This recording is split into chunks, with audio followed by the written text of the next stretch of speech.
What's up, everybody? It's your boy Slipher The Sky Dragon, back at it again, and today I just want to go over something kind of real quick.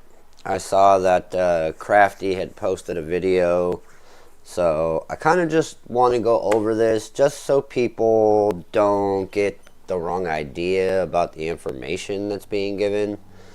So we're going to go over this update and see what he's talking about. So I'm gonna have to pause and talk in between because I don't want to get my video demonetized or whatever they call it. So we're gonna go over this real quick. Okay, so it looks like it's gonna be. This is everything you need to know about next week's update. Now on screen right now is last week's update, and if you take a look and you actually read through some of these notes that they So let's see, adventurers, homesteaders, explorers, and engineers, LEGO FortNite is back online. Read about some of the bug fixes in the v29.20 update. So it looks like they fixed an issue where vehicles could disappear in certain circumstances. So that being, once you build your car and you put it down, it would like disappear, or you would come back and it would be mangled in some kind of crazy way. For me, I had the same thing happen. I hadn't had it happen before, which was kind of weird because I got into some arguments with people in the LEGO community chat rooms and stuff where they were like, oh, well, just because it didn't happen to you type of thing. And I was like, in my mind, after like 3 or 4 different conversations, I'm like, you know what? I never actually put it down. It was still sitting on the car jack, so it never like malfunctioned. It didn't look weird, but it wasn't complete. I mean, it was complete for the most part. It had the wheels, and it had the engine, the turnable wheels, the power wheels. It had 4 chests, 2 beds. It had an upgraded crafting bench and the wood mill, and it had the jewel crafting station and the essence station. Well, I'd finally just started putting the little tiny balloons on it so I could get it to just hover instead of it like taking off. And I was like, okay, it looked good. And I put it down and I was like, all right, now I'm gonna start adding more balloons. Got really tired, got really baked, signed out or lagged out, whatever. Then my TV went off and the Xbox went off. All those things auto set up so I don't waste power. I don't have my game system running all night. Came back the next day and pieces were like just angled weird, and like it looked like it was broken, but I hadn't moved it. I didn't, fly it anywhere. I didn't drive it anywhere. So then I started experiencing what everybody else was experiencing, and I'm like, dude, this is horrible. Like, why do people even build these things if they're just gonna get broken? So, and was it last week's patch? Like almost 2 weeks ago, they did a patch where they said they had fixed that, when in all actuality, if you look at it, they made it like 10 times worse with whatever they tried to fix.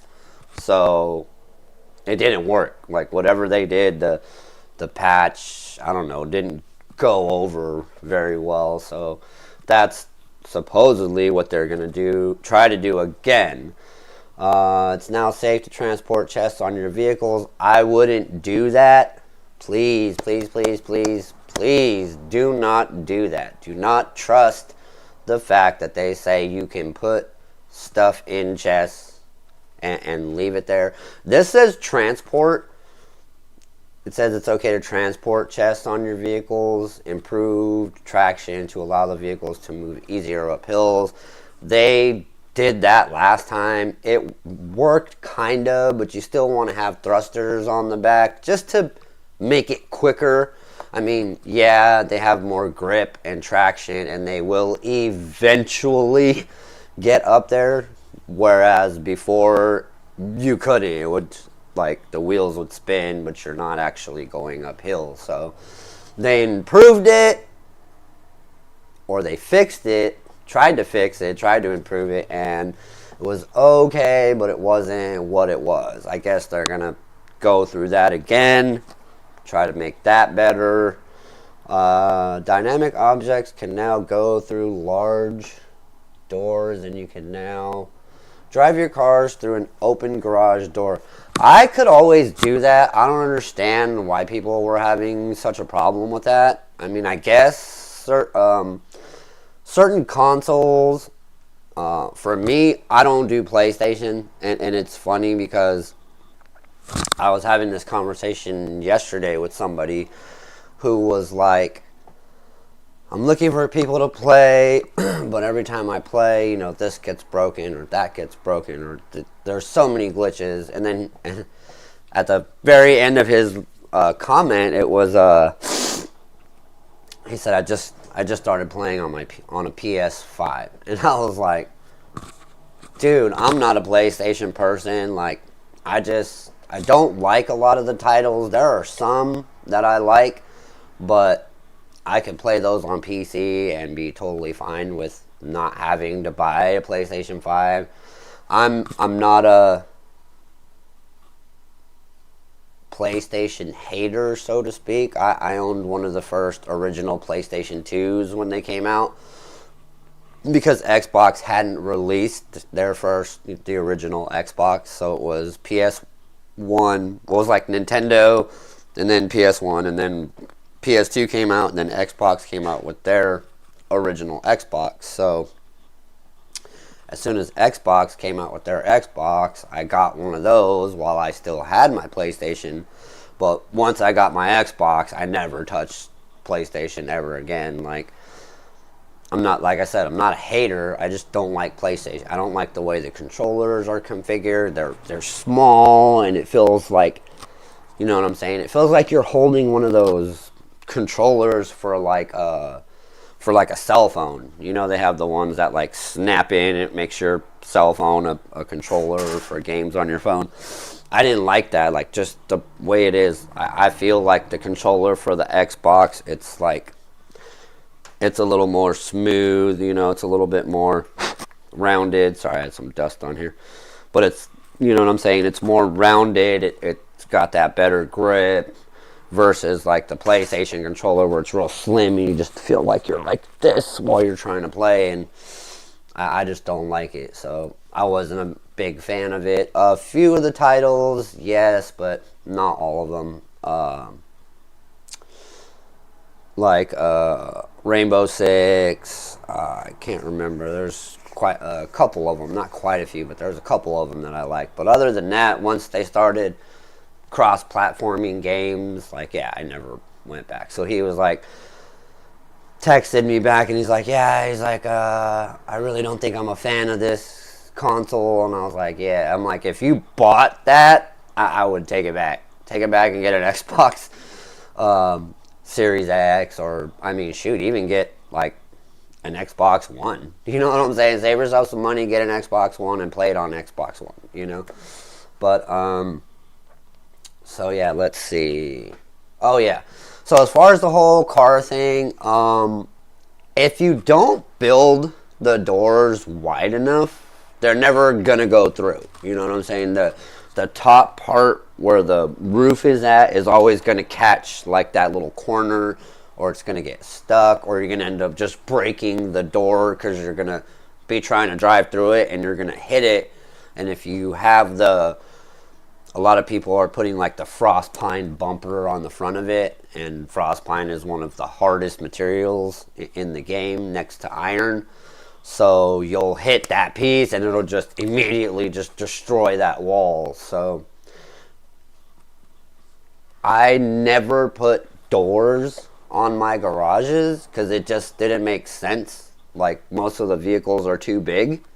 So I never really put vehicles in garages that had doors. I just left them open.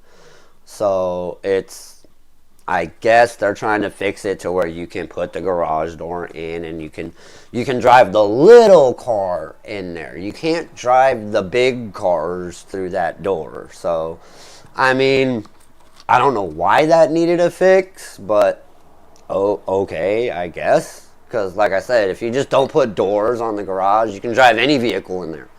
And if you want to make like your slant so it can go up, you know what I'm saying? There's plenty of different ways. You can use different roofs. If you snap some like foundation pieces in the front and then snap the roof pieces to the foundation where it makes it like slant at an angle, you can drive up and drive in. Or if you can find a flat enough place to put something down that you're going to consider a garage, try to get it like as far as you can into the ground where there's like the little tiniest like little stick up of the foundation, and just build like a staircase, like build your own staircase, because the ones in the game, the steps are kind of far apart, so the car will get stuck. But if you use the thin flat floorboard pieces and you just make it real short so the steps are real close together, it'll just go right up. So I mean, I don't know why or how people are having issues with the garages, but okay. Let's see. Fix the issue of the supply drop. So that one, the whole empty supply drop thing, like I have been like experiencing that since the beginning. Like at launch, they used to give things in the supply drop so you would get stuff. But as they started adding things, I started noticing that every time I went to the supply drop and opened it up, it just exploded and nothing was in it. So I'm like, I just stopped going to them because I would see them all the time and I'd be like, why am I wasting my time? Because there's nothing in it, or it's glitched out and it's not dropping anything. So the only time I would actually go to those is if I was like right there. Like if I'm already collecting materials and I look up and I'm like, oh, there's a supply drop right here. Like I would go there to see if there was anything in it, but it would be empty. So that one I kind of get. But as far as now, like I've been getting stuff out of the supply drop since like the update like a week and a half ago. So I don't know why they're trying to fix this again.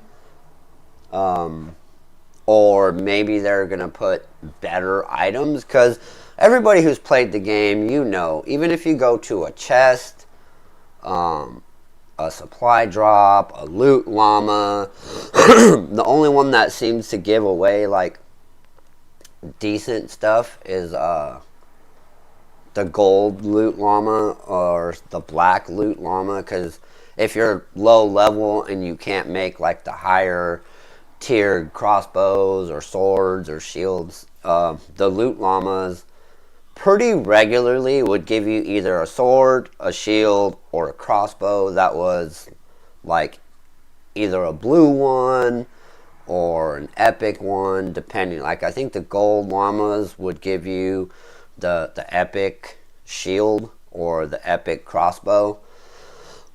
So it really just depends. And then everything else in the game, like the chests you find in the game, the regular loot llamas, the supply drops, like it's so garbage. Like it's not even worth it anymore for the way you can manipulate the game to not give you, but to produce for you the stuff you need. Like as far as farming, now that you have the ability to put the little juices that you get from the trees, like your berry juices and stuff, you can put them into the grain mill and get seeds. So now there's really no use for seeds being in these drop chests or these loot llamas.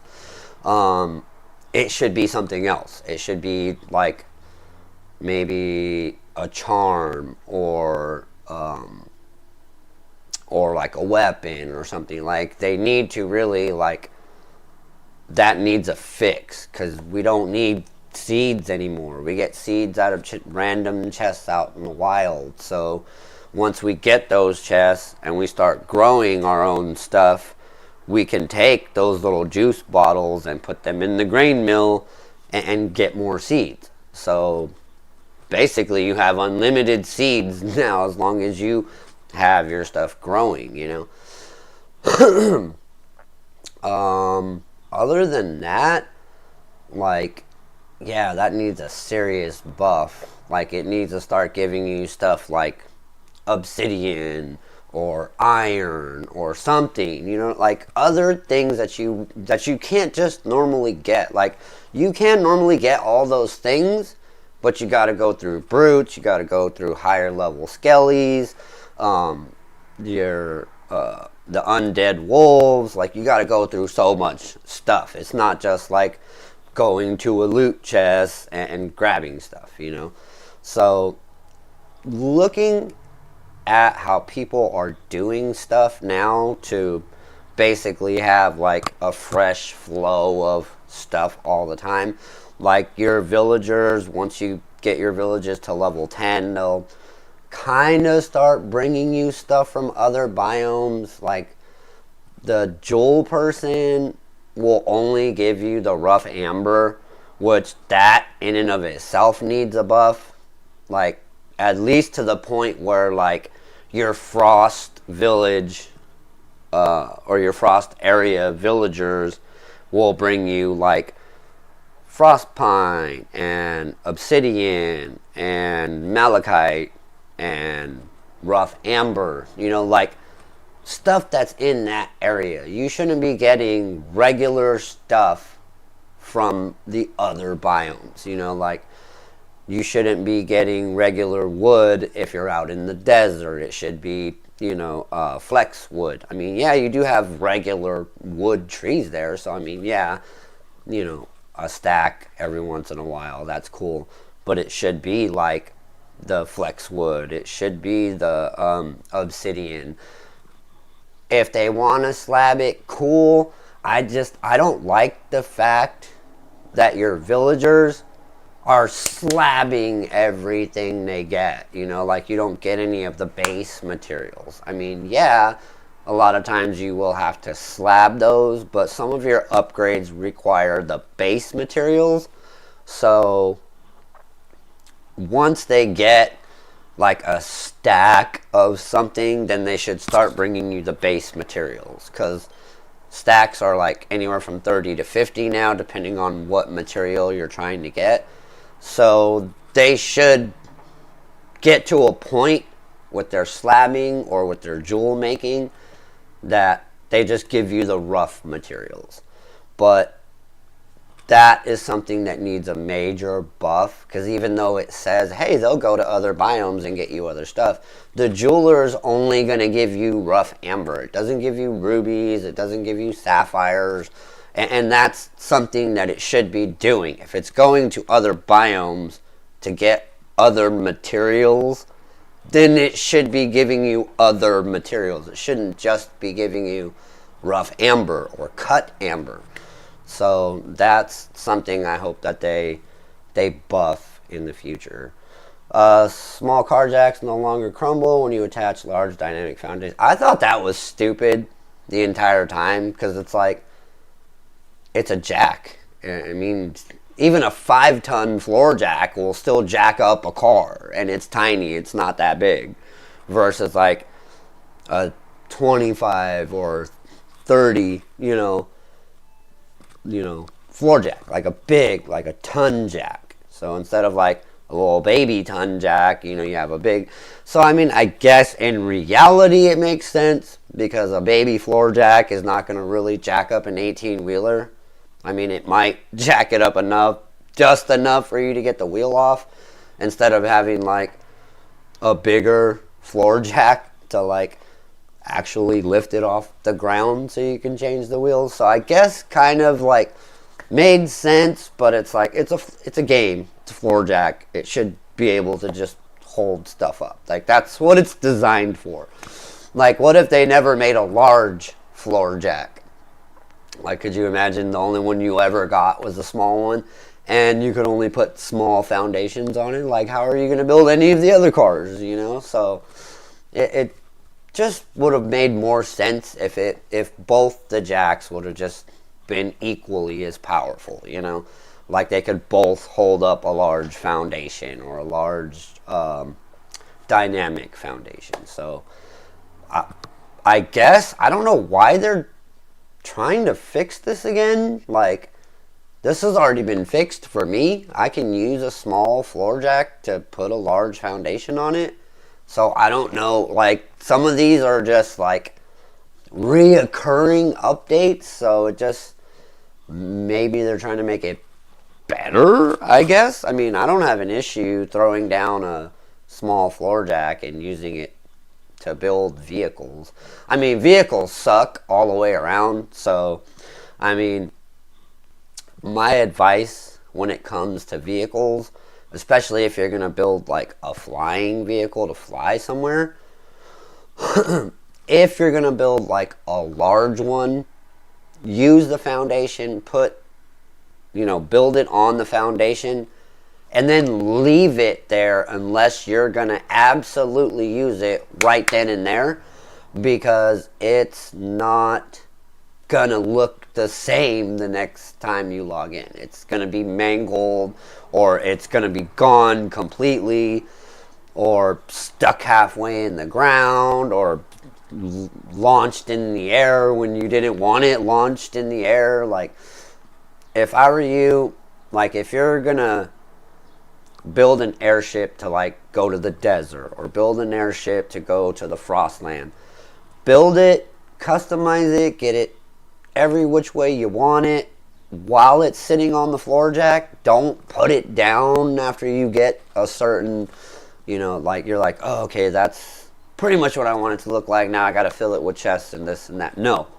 Build the entire thing on the jack. Build it, set everything up, start to put your little balloons, kind of where you want them to go, so you get that even float, and then just leave it until you stock up the stuff you need.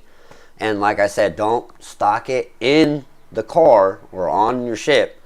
Like, now that you have that glitch for the free the granite, the planks, and the string, like, take that granite or take the planks, and right where you're building your airship, you want to just put some chests around on the floor, and put everything in those chests, because those are not going to disappear. They're basically like anchored to your village, whereas the car is not anchored because it needs to move around. So I think that's where the glitching is coming in, because if you leave it anchored on top of the stilt or the jack, whatever, it will basically be anchored to your village. So there's no way for the game to glitch it out, because it's basically a part of your village.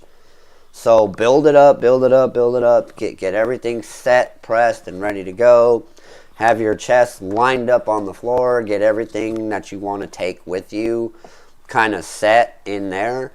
And then once you get your airship or your car or whatever finished, and it's done, it's ready to go, it's got the chests you want on it and all that, then put everything in the chest, hop on it, drive away, fly away, whatever you want to do. But as soon as you land, know that is going to disappear.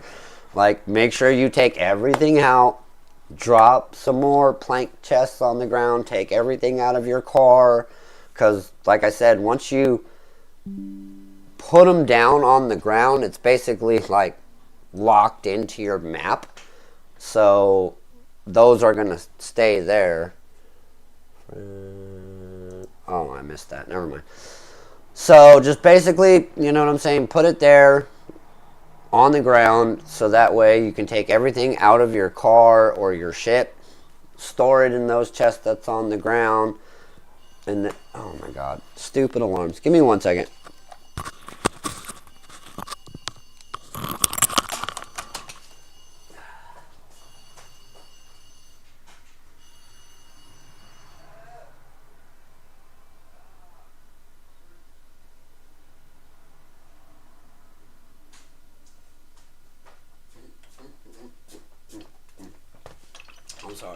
I'm sorry.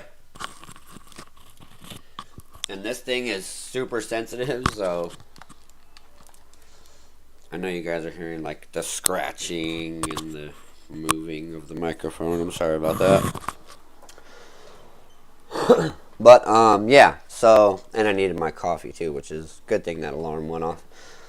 But yeah, so just don't put your vehicles down until you're ready to actually hop in them and move around, because until this patch comes in, or until they really fix that, your cars are they're gonna get mangled in between you logging in and out. So build it, wait till it's completely done, put it down, stock it up, go where you need to go. When you get there, take everything out of your chest, put them in some plank chests just to get them off your car, off your vehicles. Well, just vehicles. Get them out of your chest that is on your vehicles and get them into some chests that are basically locked into the ground, and you shouldn't have a problem losing stuff. Let's see. Wheels will now display damage. That's been, like, I don't know where he's going with this, but it's been doing, or not Crafty, but LeGo or Epic in general. I mean, I think they've always shown damage. This might not be the right one. This may be the one from 2 weeks ago. Fixed initiative, not police. Really. 6 of the. Oh, so people were having an issue where they couldn't put down certain pieces on certain builds, prefab builds. So they were getting to a point where it wouldn't let them lock it down and put it down. So like you could hit the snap feature. I don't know what it is on a keyboard. I know I play on PC, but I use a controller. So for me, the snap function is the trigger. So it will, you hold it down, you use the little dot, and you get to the edge of something, and it'll snap it to the edge of that. So it works the same way when you're building. You just point the little dot at the edge of wherever it goes, and it'll snap that feature where you want it. But this has been working for a while, so I mean, I guess PlayStation people are still having issues with this, because this is pretty much fixed for me. I'll run into that every once in a while, but I've noticed like that certain walls have like the little hooks, or the little, like, to where you set the floor down, so you'll have the edge and then it'll have like a little hook. It'll have those 2 hooks. So I've been noticing when you're building, if you're trying to put stuff down and you've already put those walls up, sometimes that hook is the thing that's in the way, because you'll notice that on top of the screen it'll say there's another object in your way, or there's another object, you know, too close, or something, whatever it says. But I've noticed that if I take down that wall, because even when you're building, if you smash a wall, it puts it back in that menu, so it's a piece that you still have to put up. So don't worry about hitting walls while you're still... When you need to worry about hitting the walls is when the build is done.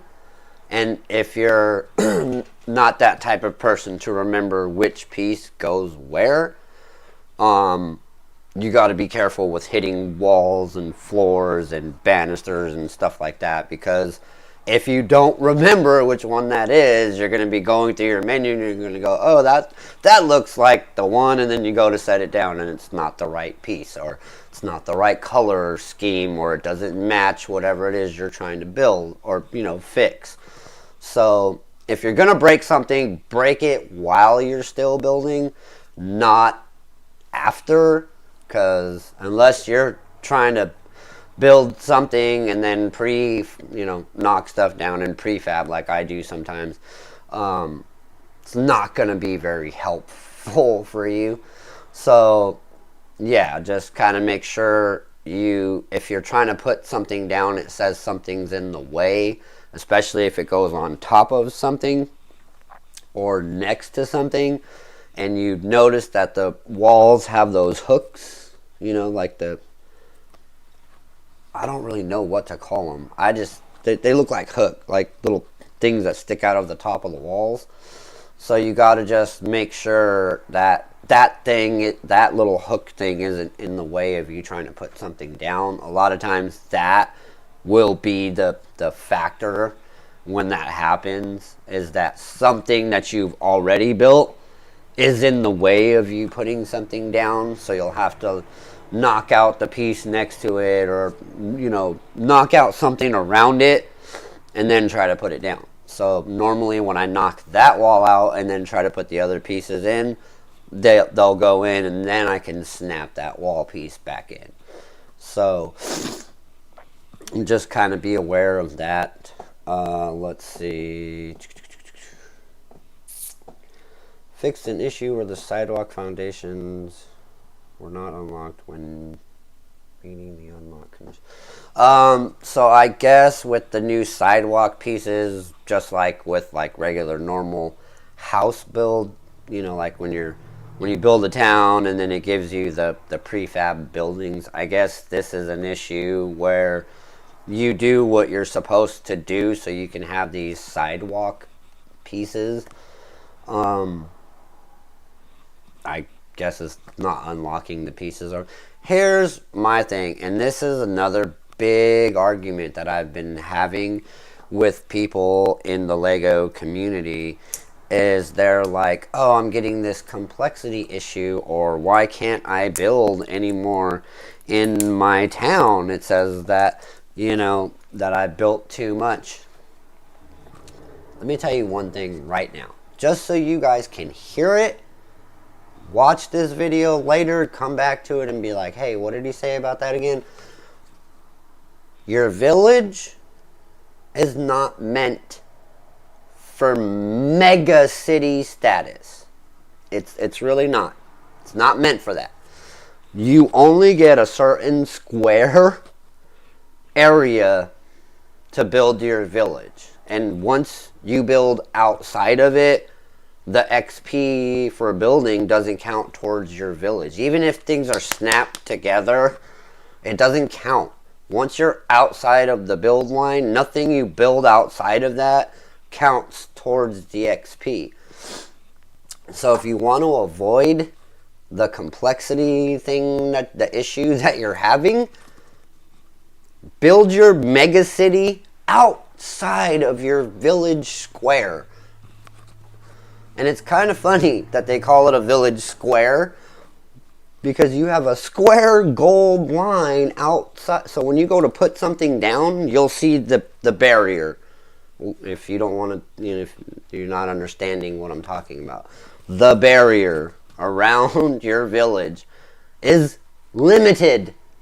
It's not unlimited, it's limited. So I keep telling people, don't build your mega city within that barrier. You don't have much room. It's not called a village mega city. It's called a village square. Little square. Little tiny square. If you want some advice from me that I've learned from this game, if you don't want my advice, you don't have to watch the video until the end.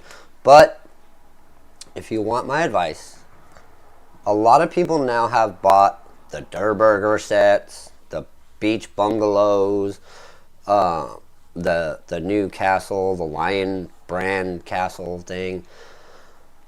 Put the biggest build that you have, just the one, the biggest build you have, where you want your village square to be. My recommendation, the higher up you go, the less likely you're going to run into having 90 billion bones, because the closer you are to the ground, the more skeletons are going to appear. But the higher up you are, they usually normally spawn down towards the bottom. So unless they see your villagers on the top of the hill or see you at the top of the hill, they're not going to go up there. And if they do, it's very rare because of the ones that spawn right there at the base of the hills. They will walk up there, and every once in a while you'll find some random bones. But a lot of people that are building close to the ground, like ground level, they're complaining like, oh, I got so many bones, or I have so many, broken leftover weapons. And it's like, yeah, because you're on the ground and there's like 900 skeletons just popping out of the ground. That's why you have that. So if you build your village square up high and you only use one building, the biggest building you got, and then as you're building to get your XP for your village square, to upgrade your village square, so you put the square down wherever you want it, and then you put the one building down, but you don't build all crazy, because not all of that XP is going to count once you get to the next level. So you build until you see that village up in the top right corner. You'll see the village square XP bar going up. So every time you put something down as you're building, try to pay attention to that, because once it reaches the next level, then you go hit that village square, get it up to the next level. You don't have to hire villagers right away, like straight out of the gate. Let me just go hire the first person that comes to me. You don't have to do that. Like, wait for the villagers you really want to have, because eventually some of those epic villagers, or some of the villagers that you really want, will just walk into your town. Some of the other ones you'll have to go and find, like frozen fish stick, frozen peely. Like, you'll have to go to the frost land to find them. But regular peely, regular fish stick, rustler, a lot of the ones that people say are epics, they'll just walk into your villages. So you don't have to hire Bright Bomber, you don't have to hire Cuddle Team Leader, because usually those two are going to be like the first two that you run into. You don't have to hire them. They suck at their jobs, they're annoying, and they're just not cool characters. But when you do that, when you're building, and you're watching your XP, once you get to the next level, hop down, figure out what you need to upgrade your village totem. Upgrade your village totem, see how much XP you get towards the next level, then continue building. You only need one building in your village. You don't have to have every villager needs a house and needs this and has to have this structure and that. No, you just need one building. Like for me, since I have the Lion brand castle builds, I just build the mega castle. And this is the cool thing. Once you put down your village square and you get that line set up, you can move your village square anywhere in that square. It's not going to change the position of the outline. You're just moving the square within that area. So if you put it down, like let's say you're on the top of a mountain and there's a flat part, and you put the square down right in the middle so you can have the whole top part of that flat mountain to build. You put the square down, make sure you kind of like put it in the middle so you get all the way around the top of that mountain. And then, because it's in the way, you can knock it down, because that line is still going to be there for 5 in-game days. So you can knock it down, put your castle right in the middle, and then you can put your square anywhere. Just put it back down somewhere, anywhere. Like for me, I put it down in the middle so it gets the whole top. Then I'll knock it down and move it to the very edge. Slap my big castle build right in the middle where it fits. Build that castle. I'm upgrading the square. And then once I get the square fully upgraded and the castle fully built, I knock down the village square and I put it at the top of one of my little spires or whatever, the castle corners that, you know, that you're never really going to go up there anyway, because there's nothing for you to put up there. I mean, there is stuff for you to put up there, but you're not going to go up there because anything in the rain is not going to work. So you can put chests up there, but I go to the top of it and I put my village square up there as like a big beacon. And that's how I got Rustler. That's how I got, can't remember who the pirate guy is, but that's how I got the pirate guy, because he came into the castle and he's looking up there like, how do I go up there? And I'm like, haha, got you. You know what I'm saying? Like, you're so worried about how to get up there, you can't get up there. And that will attract villagers to your town, because they want to get right by the, you know, by the village square. They want to check it out. They want to see it. So when they can't reach it, they're just going to be like, how do I get up there? And they'll get trapped in your house, and then you can snatch them up, you know? So, like I said, you can move the square around once you put it down, but your village square should really only have one building for your guys. And then go outside of that, find a nice big area somewhere, and build your mega city. Because you're not putting stuff in your mega town, because eventually when you get outside of that line, like I said, the XP doesn't count, but you have a build limit in that square. So you can only build so much. And it's got a height. It's an actual cube. It's not, you don't just get that line, you get the height too. So it's basically a cube once you set that square down.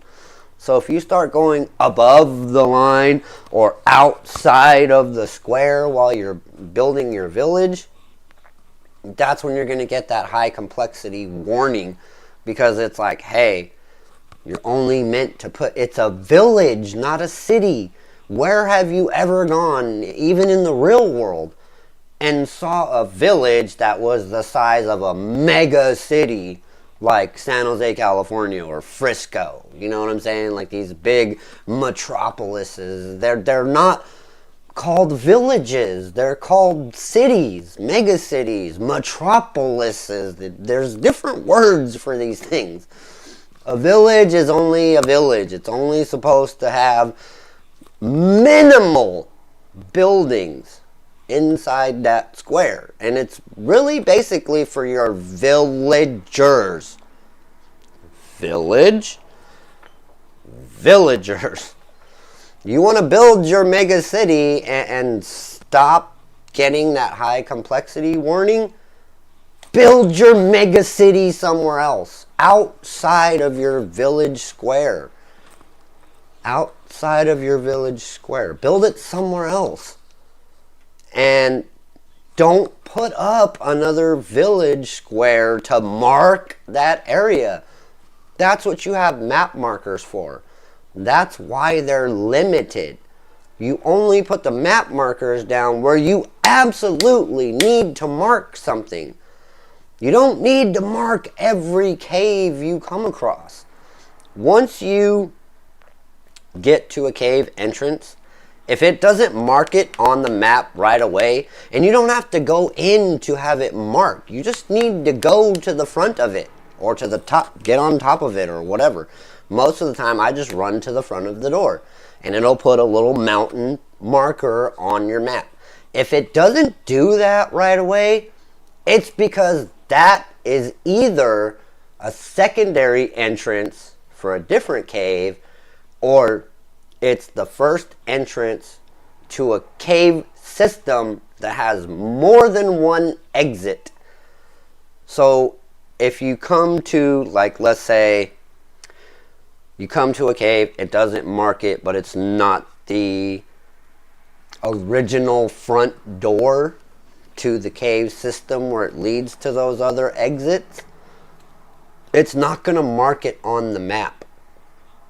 Until you go find one of those secondary entrances, or until you find the main entrance, then it will mark it on the map. So once you go through the main entrance and then you come out of a secondary, then it will mark it. It'll put that little mountain structure thing on your map, and it'll show you there's a cave there.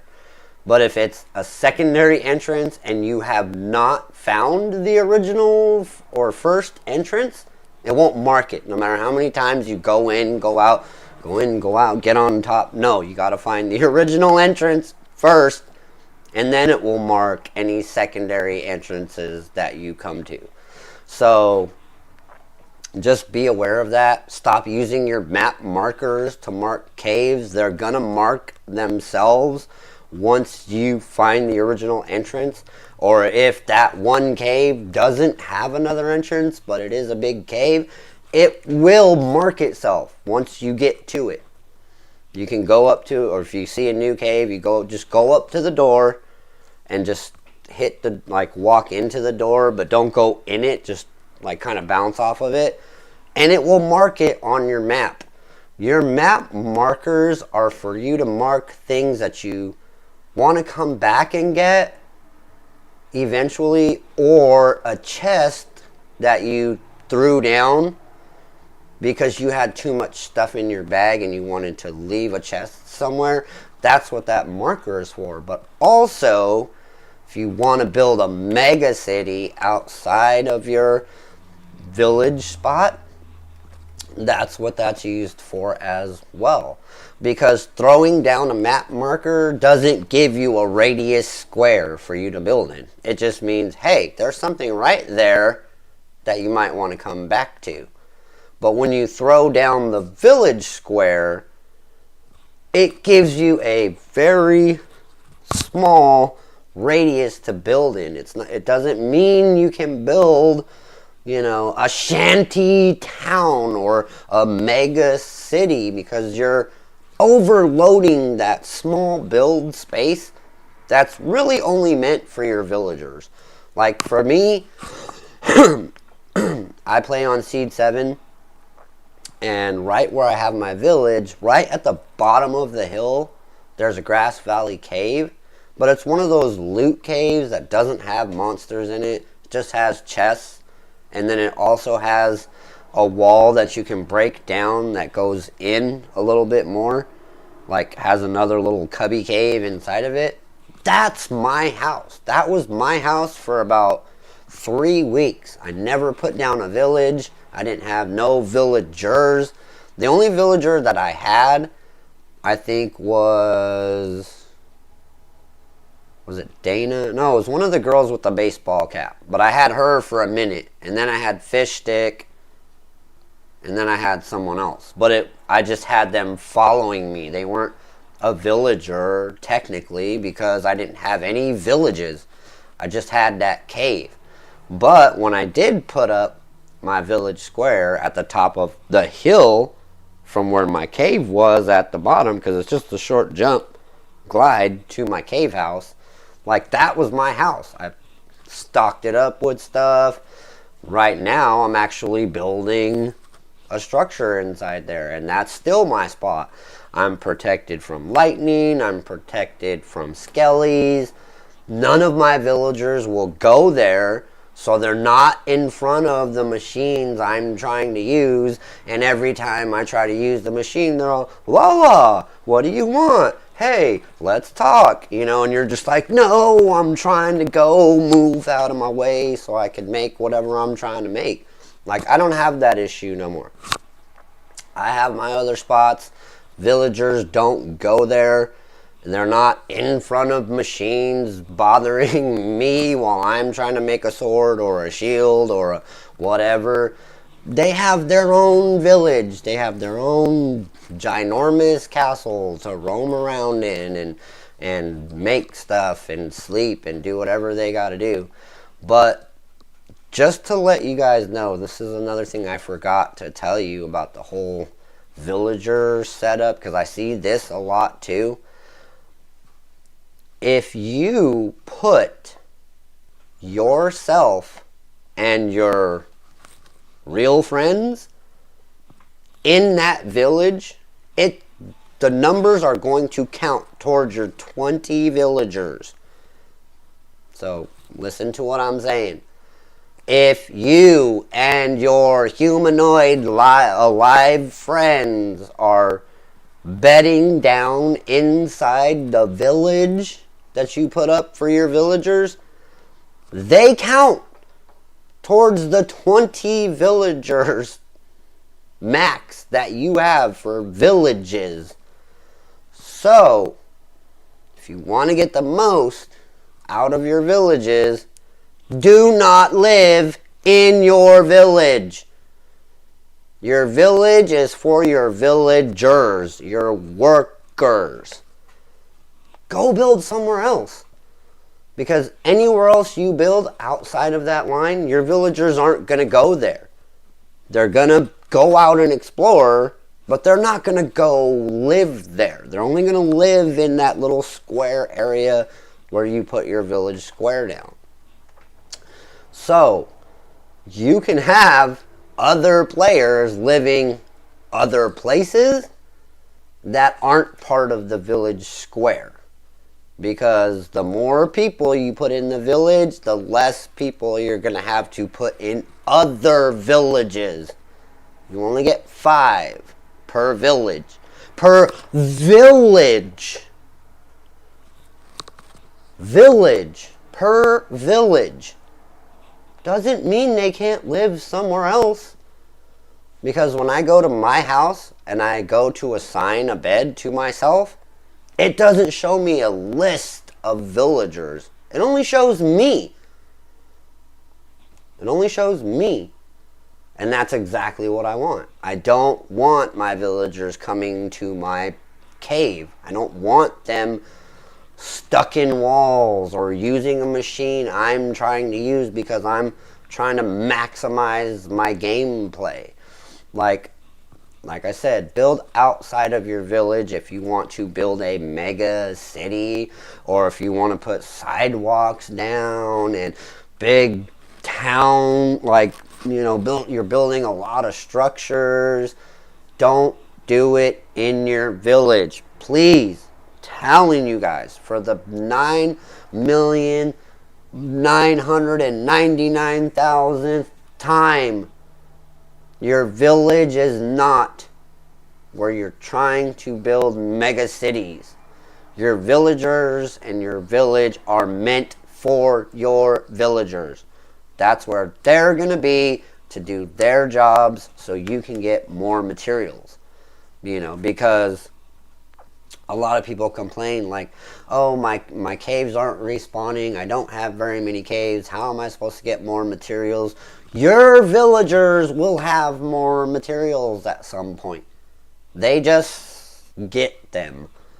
They don't need to have caves that have stuff. They go out of render distance and disappear, and then they come back into render distance with stuff in their bag. They're always going to do that. So even if you farmed every cave on your map, and I'm talking every cave on your entire map, your villagers will still come back with stuff. They will find it. That's what they're for. So each one of your villagers has a specific job that they're good at. Like, I'm not saying they have to do that job, because any villager can be assigned any job. But if you talk to them, they will pretty much give you hints as to what they do best. Like, Peely and Fish Stick, Burger Head. Those guys, they're cookers. That's what they do. They cook food. They're best at that. So each one of your guys. Oh, it's 9 o'clock. I was like, why is this thing going off again? 1 second. I gotta go turn these off. It's just to make sure I get up on time.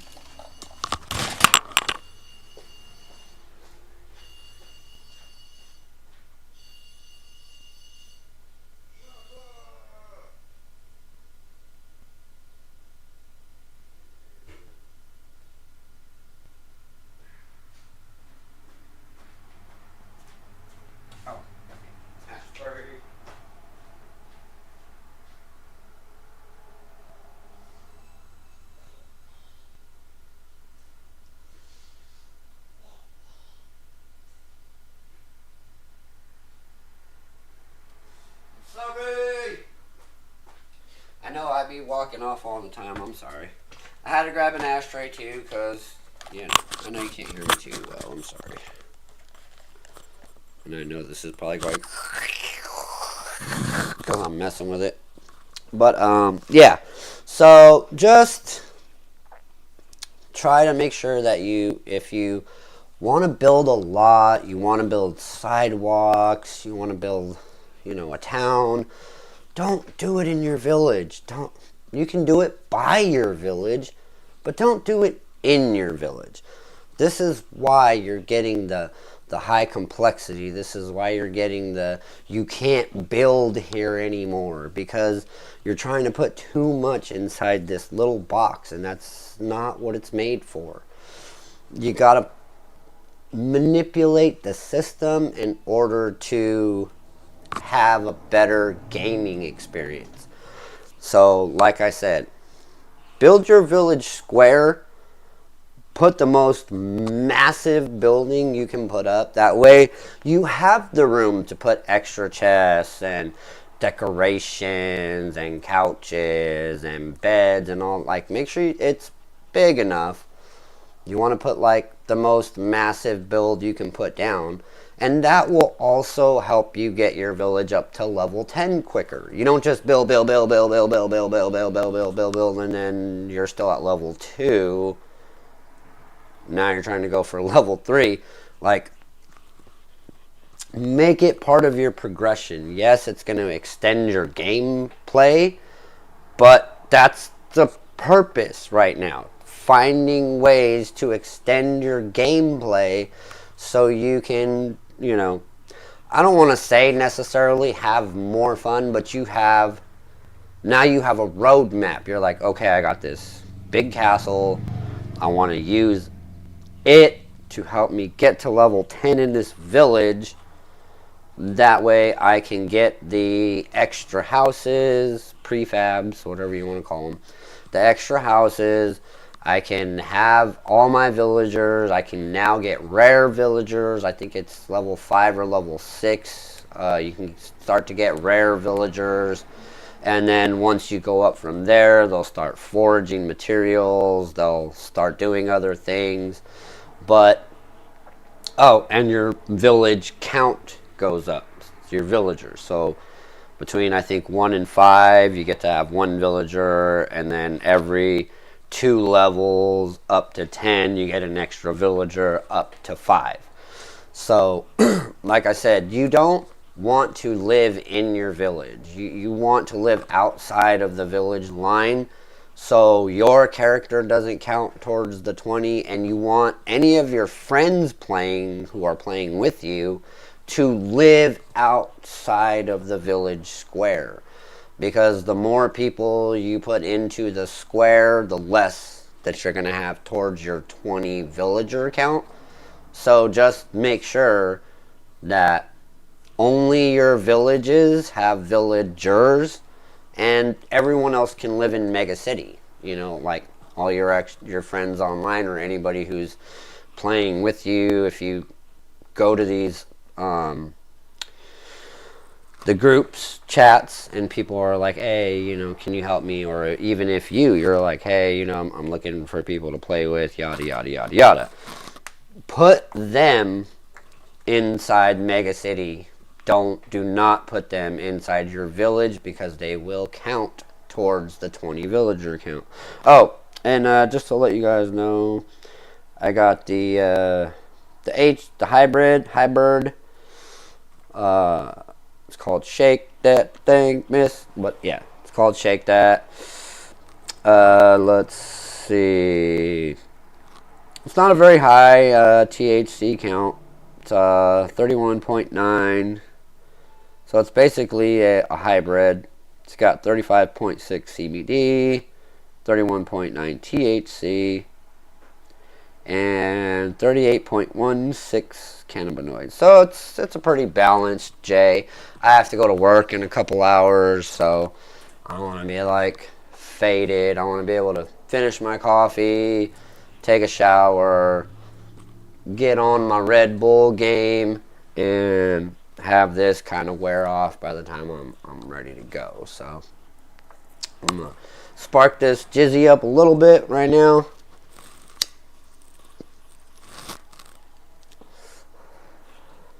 We're gonna spark this jizzy up a little right now. But yeah, so when you're doing like your whole villager thing, just do it smart. Play the game with a little bit of brains.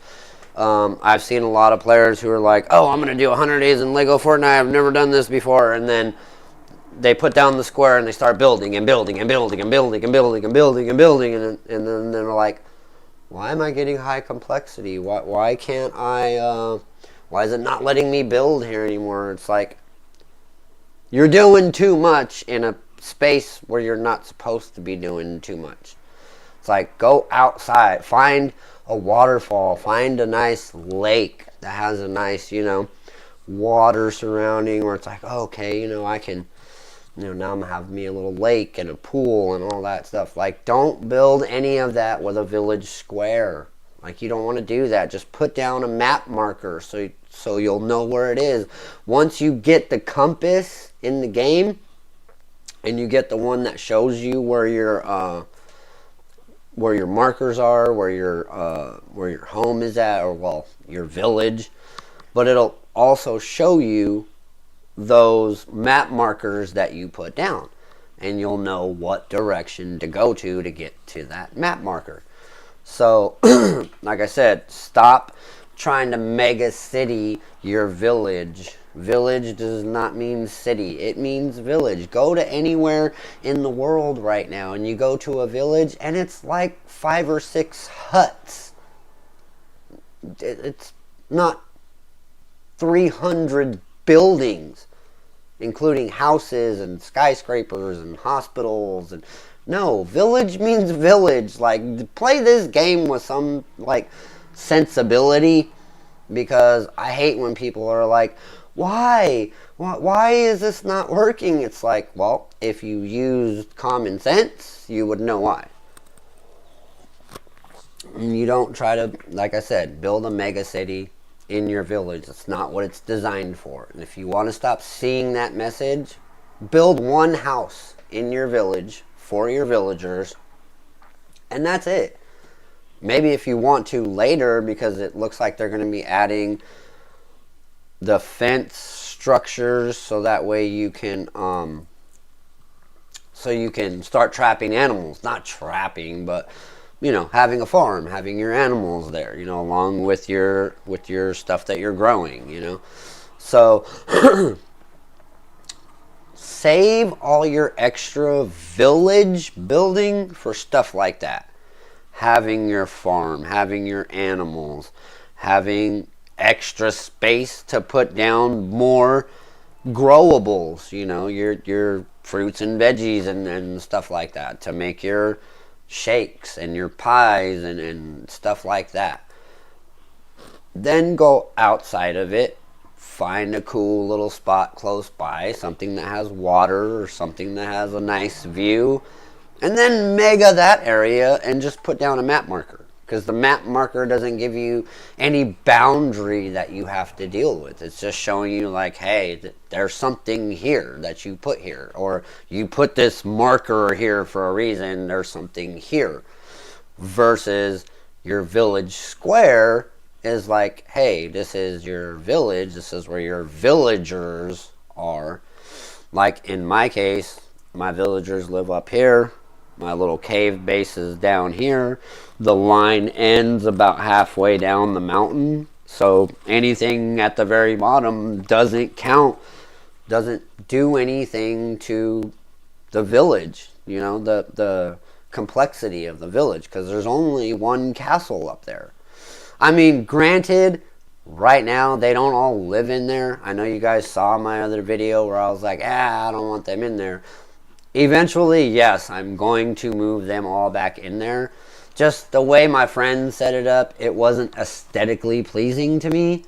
So I just need to go in there and be like, where do I want these guys? How do I want this? Because the castle that I have set up kind of has like 2 little mini houses inside of it. And I don't want them going into my room, my house in the castle. I want to put enough stuff around for them so they go where they need to go, and I still have my little area where my room is with my LeGo wife, and we live up there, and that's where we live and work, you know. I don't want them coming into my house trying to use my machines, you know.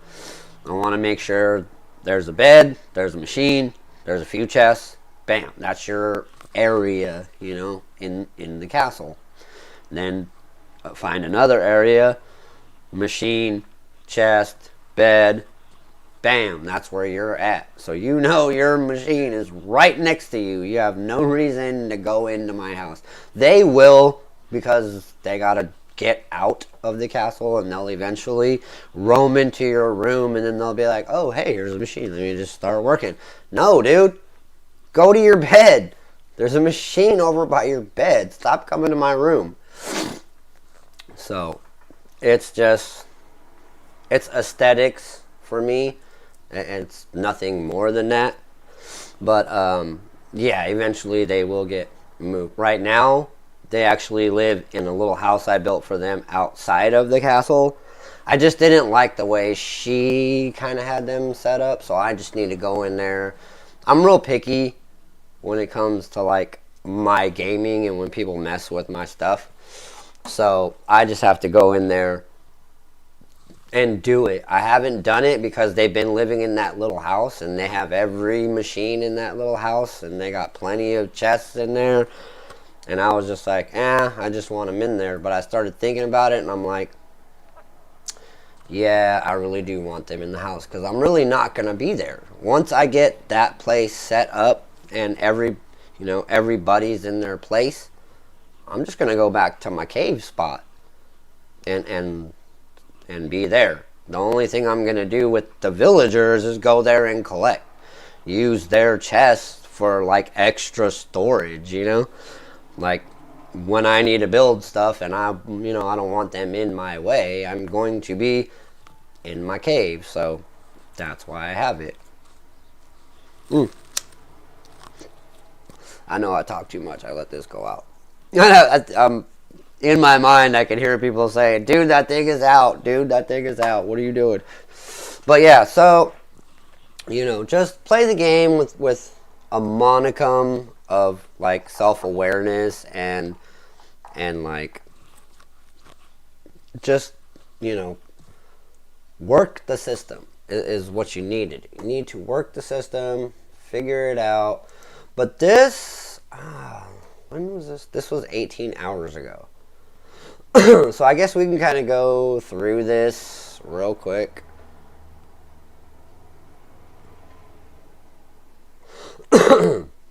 This is everything you need to know about next week's update. Now, on screen right now is last week's update, and if you take a look, so this was last week's some update. of these Okay. notes that they tweeted out, you'll notice that a lot of these things actually didn't drop in the game. The issue with the vehicles disappearing didn't actually fix. It didn't actually fix if you... It did not. It did not. Whatever they said they did, either they did do it and it didn't work, or they just didn't do it and it still doesn't work. put the chest on your vehicles, as those still will disappear. So there are still a lot of issues within the game. So one of the things that I could absolutely expect them to do in next week's update on Tuesday is going to be an overall server and bug maintenance fix. Last week they tried to do this, and obviously it didn't work all that well. Now this is a LEGO Fortnite string hotfix, but in broader terms, this is just a villager dialogue update that... So, I mean, basically what they're doing is they're trying to have the dialogue match what's coming up in the game. Some of the villagers at some point were talking about dragons. Some of the other villagers were talking about fishing. So they're updating the dialogue to kind of promote what's coming next. So when you see like a line of dialogue that you're just like, well, that makes no sense, none of that is in the game, not yet, but they're prepping for it. The villagers are talking about it. Before we had fishing, right before we had fishing, the villagers were like, hey, this would be a cool spot to fish, or, you know, we should set up over by that water. So they're cluing like, hey, you know, move that way, or start collecting this, or start doing this. So you do have to talk to your villagers. I don't, because I read the LEGO Fortnite, not LEGO Fortnite, but the Epic. I read the Epic updates. I'm constantly checking in with Crafty. He's not a friend of mine, so I don't mean that in the sense to say, hey, I've been calling up Crafty and getting my... But I keep up with his page, and he's pretty good at leaks. I'm not going to say he's great, because some of the things that he has said were coming never came. Like the new forest biome that they got. From what I hear now, it's supposed to be coming closer to Halloween, which makes more sense because it's spooky, it's dark, and that's kind of, you know, how everybody thinks of like Halloween is. It's spooky, it's dark, kids don't come out till nighttime. So, you know, I mean, in the more recent years, they've been, for the littler kids, they've been doing it, you know, in the afternoon where there's some daylight left, so little kids aren't out at night. But then there are some other parents that are like, dude, I went out at night, I'm just gonna go out with my kid, and anybody messes with my kid, they're gonna get a 1, 2, and be asleep by the time I walk to the next house. So that's kind of like where I've been seeing a couple of people that I know that do things like Crafty does, like, you know, does updates, and like, this might be coming, that might be coming, this is coming, that is coming. So he's been good, but he's been known to slip. Love you, Crafty, you're my guy. But you know, you gotta take everything you see on the internet with a grain of salt. Even if you read it from Epic, it's not always gonna be 100% confirmed. Crafty, I think just recently, now he's, I don't want to say sponsored, maybe he is sponsored by Epic or LEGO, I'm not sure. And I know he's been getting to take part in some of the, you know, checking new stuff out. I don't know if he's able to play it, but I know he's been able to check it out, look at it. I think he's also can give them feedback, I'm not sure. But so he's kind of linked with LEGO and Epic in some way. He's either sponsored by or can get some info on what's going on with the game. That we got late last night. Hotfixes work a little bit easier where they... Hotfixes come all the time. I don't know why he says, you know, it comes, you know, they said this about a hotfix. Hotfixes are all the time. That's why they're called hotfixes. The only reason why we know about certain hot fixes is because we see it. Like, there are things that were happening in the game that people were talking about, and then they were saying, oh, we're going to fix it in this next patch, but then they noticed it was fixed in their game, you know, a week or, you know, days before the patch came out. Like, even for me, there were certain things that were happening, and I'm like, damn, I wish they would drop, you know, like a hot patch or a hot fix. Just to fix that. You know what I'm saying?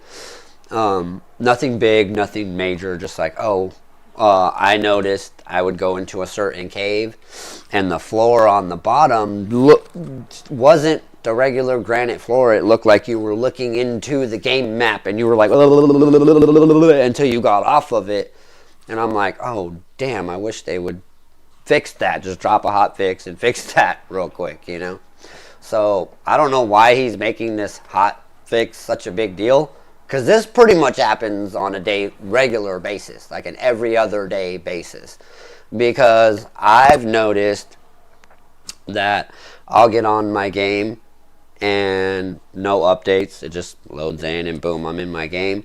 And then I'll go out to have a cigarette or whatever, and it'll take me all the way out of my game, or I'll be, because I do a lot of like responding to people in the LeGo forums and stuff like that. So sometimes I get lost in what I'm doing as far as replying and talking to people, that it'll shut off my TV and my game. And then I'll go to load back in. I'm like, yep, there's, knowing in the back of my mind, I'm like, yeah, there's no update, so it's just going to load right in. And then I'll see update, you know, blah, blah, blah, blah, blah, and it's fast, it's quick. I'm like, there wasn't supposed to be an update today. No, that's a hot fix. They just fixed something. You know, that happens pretty regularly. That's not an every 2 week kind of thing.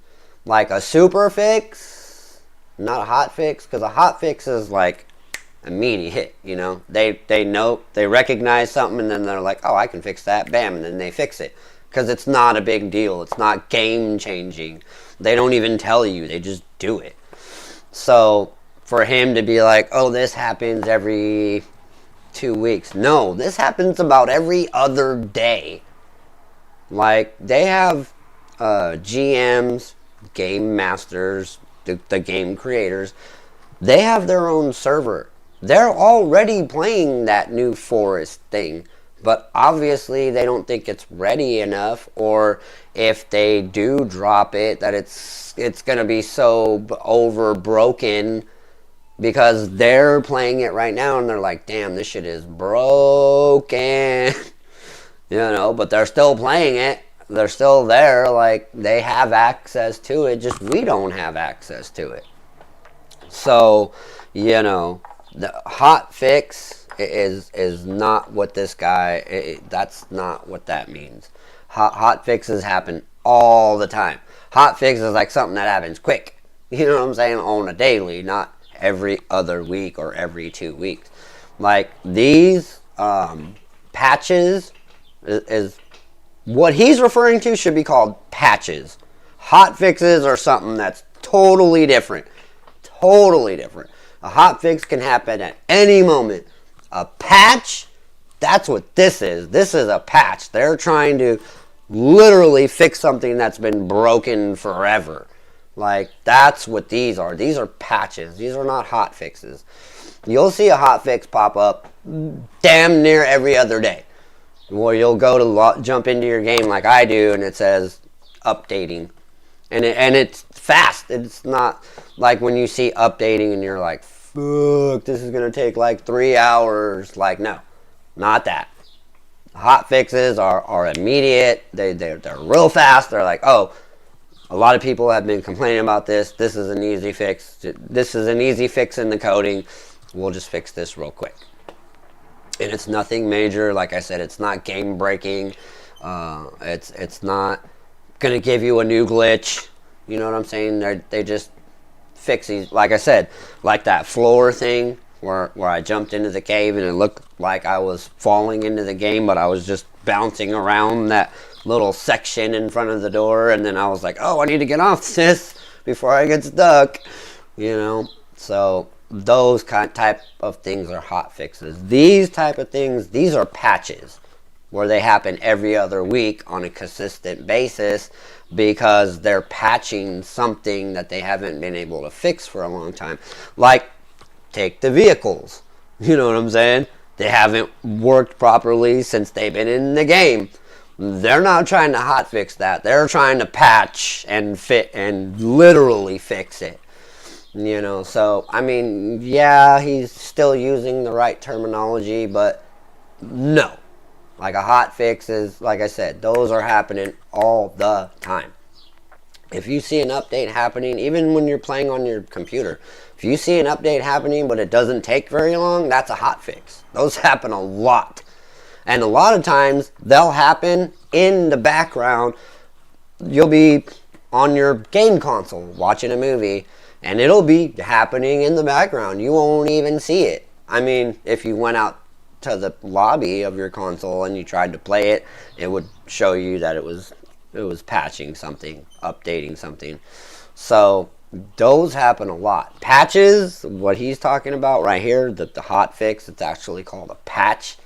Patches happen every 2 weeks where they try to go and fix something major, like, that's been happening for a long time and we don't know how to fix it, but we think we know how to. Like I said, with the cars, the cars and the ships, they were supposed to fix durability and the fact that they were just getting mangled. Like, I have pics on my Facebook groups where you see my car looks mangled, and I'm like, what the hell just happened? Like, last night when I logged out, it looked fine, and now here it is the next morning, and it looks like Freddy Krueger slashed it to pieces. Like that. Those are patches. That's not a hot fix. If anybody knows the definition of a hot fix, they know that's not what they're doing with this. This is a patch. And a hot fix can happen at any moment. And he is right. These happen a lot, but not, this. This is a patch. That's what this is. You just add these into the game very quickly without you needing to download a mega large update or wait for a large... See? He exactly knows. But even patches have to be done with server time down. Hot fixes don't have to be done with the server down. So that's where I have actually tested and helped people create games. So if you know me and you know that I'm a tech nerd, even though I'm old and tech is probably way beyond me, but when I was young and tech was first coming out and being available to the general public, I was the guy. Everybody would bring me their computers and be like, hey man, can you fix my computer and stuff like that. And I would take it apart and either be like, hey, you need new parts, or just needed to be clean. I cleaned it. I went in and I did a sweep of your drive, and I went and did your defrag. It's called defragmentation. It basically puts everything back where it needs to be for the computer to run fast and proper. So I'm like, I did your defrag, and I did your, I cleaned out your hard drive, and I moved photos over here, and I moved files over there instead of them all being crammed into one little section and messing up the files in your computer. So I was the guy. So this is not a hot fix. This is a patch. I mean, he's saying everything right for a patch. He's just using the word hot fix. Large update date to be made. Now, the first dialogue change that we got was originally our villagers said, be nice to the animals around here, and that has been updated to the local animals seem really interested in the village. So this is what I was talking about earlier when I said they're doing like a gate fix, gate patch, because you would put up gates and then the animals would hop over them, or if when I first tried to do my first like little fence thing, the ground was uneven because it was on a hill. So like most of it was covered, but there was a little corner on the bottom where they could slide underneath. So if I captured chickens in there, they were tiny enough to slide through that little hole, or they would jump over the fence. Even if I put them 2 up or 3 up, they would still fucking, God darn it. That thing is so annoying. So annoying. I'll be right back.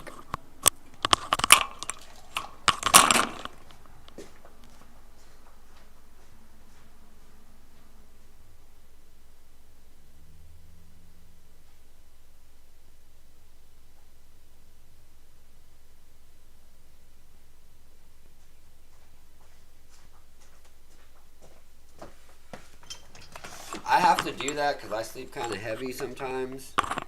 And obviously, as you can tell, I'm a big stoner. So, I have to set quite a few alarms or I won't wake up on time. Ah!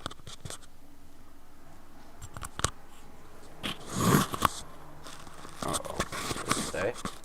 Okay. I'm sorry if it was like... But, so yeah. So what that means, in my opinion, is that the animals that surround your village may now enter your village and become a little bit more friendly within your village. Previously, you would occasionally get a sheep or maybe a chicken to come into the walls around your village. Now it looks like maybe we're seeing in the future that these animals will actually roam into your village and around your village to make farming them just a little bit easier. So I think what's going to possibly happen, and this is just my thought, when you go to pet the chicken, it's going to have a dialogue box, kind of how the villagers do. And I think it's going to say pet or keep chicken. And when you keep it, it's going to stay in your village. And then you can build a fence around it. And it'll just stay in your village or stay close by your village. Now the second dialogue change is if you pet them, they'll sometimes give you loot, but that has been changed into I wonder if they want to live with us. Now this is definitely hinting at some of the leaks that we've talked about previously. So that's exactly what I'm saying, see? And it's not if you pet them, sometimes they will give you loot. That is incorrect. When you pet them, they will give you 1. But when you pet them and they give you that 1, they will not give you any more for petting them. But I'm going to give you a tip and a trick that pretty much everyone knows already, so it's not really a tip. It's more of the trick. If you carry a stack of at least, well, I mean, you could pretty much get as many vines as you want, but if you carry stacks of vines in like anywhere from 25 to 50, and you feed them first, and you need to feed them a lot. Don't just feed them 1 or 2, because if you feed them 1 or 2, it's going to take you a long time for them to give you the bunches that you want. So if you at least go farm half a bag of vines, and whatever it is that you're looking for, if it's regular wool, which you can get from any basic sheep, or the heavy wool that you get from the rams that are in the Frostland, if you give them stacks, like if you just threw around, like maybe, let's just say there's 3 in the area. If you threw down 10 stacks, just spread them around, 10 stacks of like 50, or even 5. You know what I'm saying? More than the 1 can eat, because only 1 will eat 1 stack at a time. So that way there's enough around for all 3 of them to at least get a stack. They'll drop you anywhere from 5 to 10 pieces of either wool or heavy wool, And then you can go pet them and get that last extra one. That's the tip of the trick. Because if you pet them first and then feed them, like, there's a possibility that you're not going to get that extra one at the end. Because once you pet them, you don't get that extra one. I mean, yeah, you could do it first and then feed them. But if you just feed them first, right, as you run up, so you just run up, pop up your menu, pop, blah, blah, blah, blah, blah, blah. You know, you just throw a whole bunch of stacks down. Let them eat. Let them, you know, give you whatever the maximum they're going to give you. And then you collect everything and you get that last one. Like, at least that will get you into the mode of collecting that last one. And that also works for chickens. What else gives you stuff?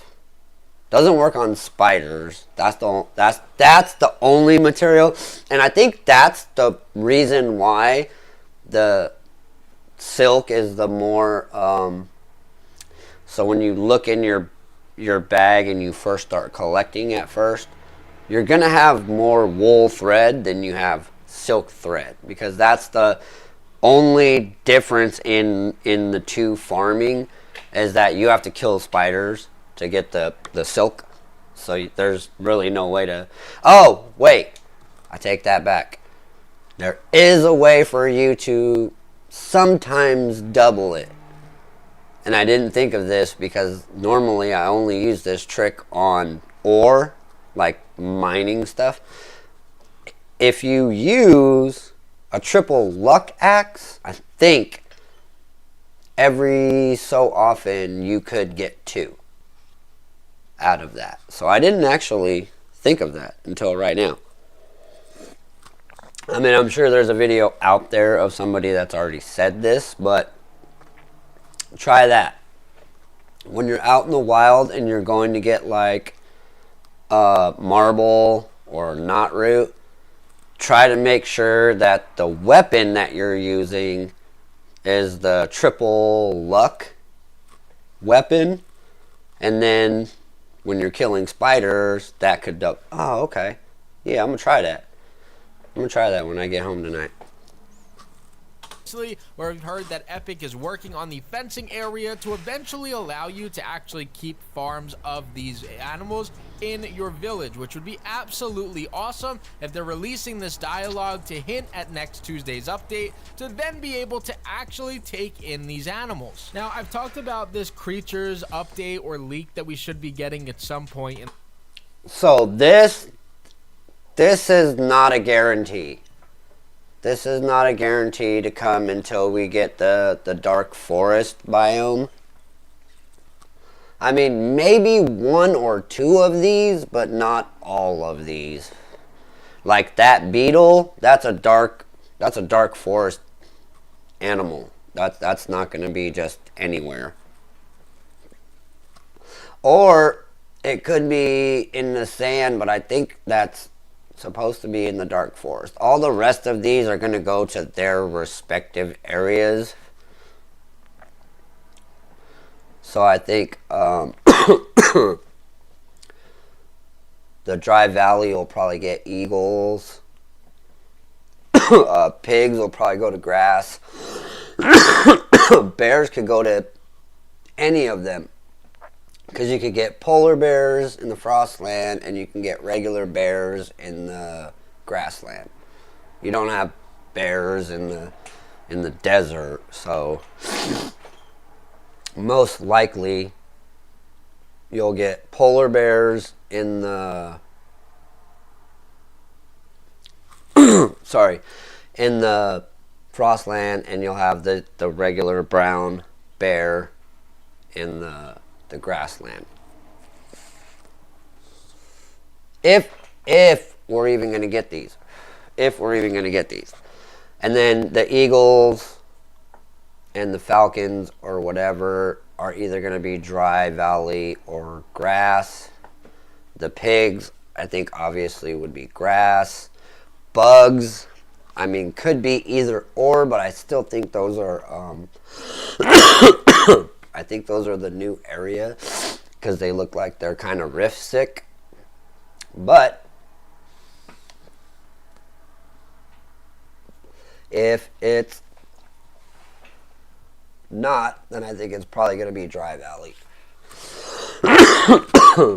In the future, but there's a few animals that we have a Hold on. Bats. Oh yeah, and skeleton bear. I think skeleton bear would still probably be like Frostland. I think it would be like Frostland Cave. And then like Frostland Nighttime. And then like I said, brown bear grass, black bear,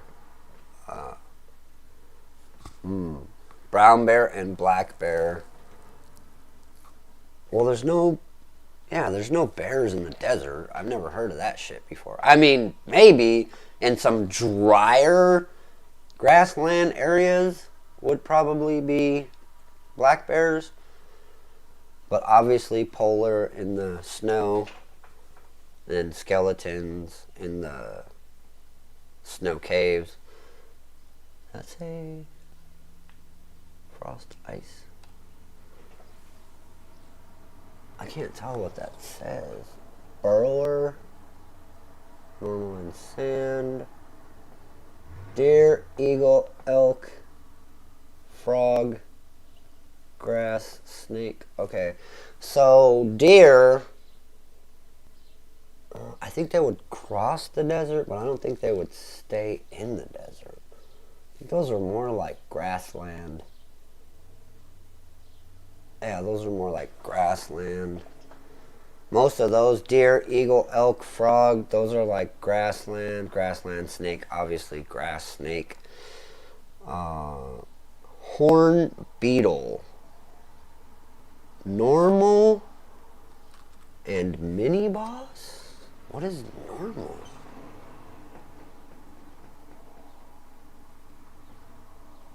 Why don't they just say grass? Because it's not normal, it's grass. So grass and mini boss. Mini boss. What is mini boss? If they do put a dragon in or something, because the brutes, I mean, I guess the brute could be considered a mini boss, but you would think like the brute is the boss of every area, because like everything else is just like mobs and creatures, and those aren't bosses. So if mini boss refers to the brute, that means they're gonna bring some kind of like ender dragon thing, like Minecraft has. They're gonna bring some kind of like boss level at some point. So horn beetle, that's normal, which is grassland, so that's probably going to be a grassland thing. Loot llamas, silver and gold. We already have those. We've had those. And I don't think that's silver. I think that's chrome. I think they're going to bring chrome into LEGO Fortnite. That's just a personal thing. Don't. I didn't say I know that or I've read that anywhere. I'm just saying I don't think silver means silver. I think it's supposed to be chrome. And if it is, that would be cool. Like if they brought chrome into LEGO Fortnite, like kind of incorporated that into LEGO Fortnite, that'd be cool. Like to get chrome pieces and make like chrome structures, that'd be cool. I think that would be something they could add in from the past. That would be cool. Say Mauler? I don't know what Mauler is. pig, seagull, slammer. I don't know what that is. And then the rest of them at the bottom, the storm-sick ones, those are part of the rift. Swooper, wolf, dark, storm-sick. Dark? Dark and, okay, wall. Images. Illustrated only except horn beetle. Well, the horn beetle, that was already a data mined leak. When they were even Crafty, even he shows. I think he even shows it here. That should be releasing in the game at some point in time. Those animals are a bat, a bear, a beamer, a burrower, a charger, deer, eagle, elk, frog, grass snake, horn beetle, loot llama, mauler, pig, seagull, slammer, storm-sick crab, storm-sick scorpion, storm-sick spider, swooper, and a wolf. So we have a few animals that we've already kind of heard about or had in the rumor mill that should be releasing soon, but this update or this leak that we just got kind of lets us know that next week's update should have something to do with creatures, whether that's adding brand new ones into the game or allowing us to farm them in our village. Either way, this update would be extremely nice.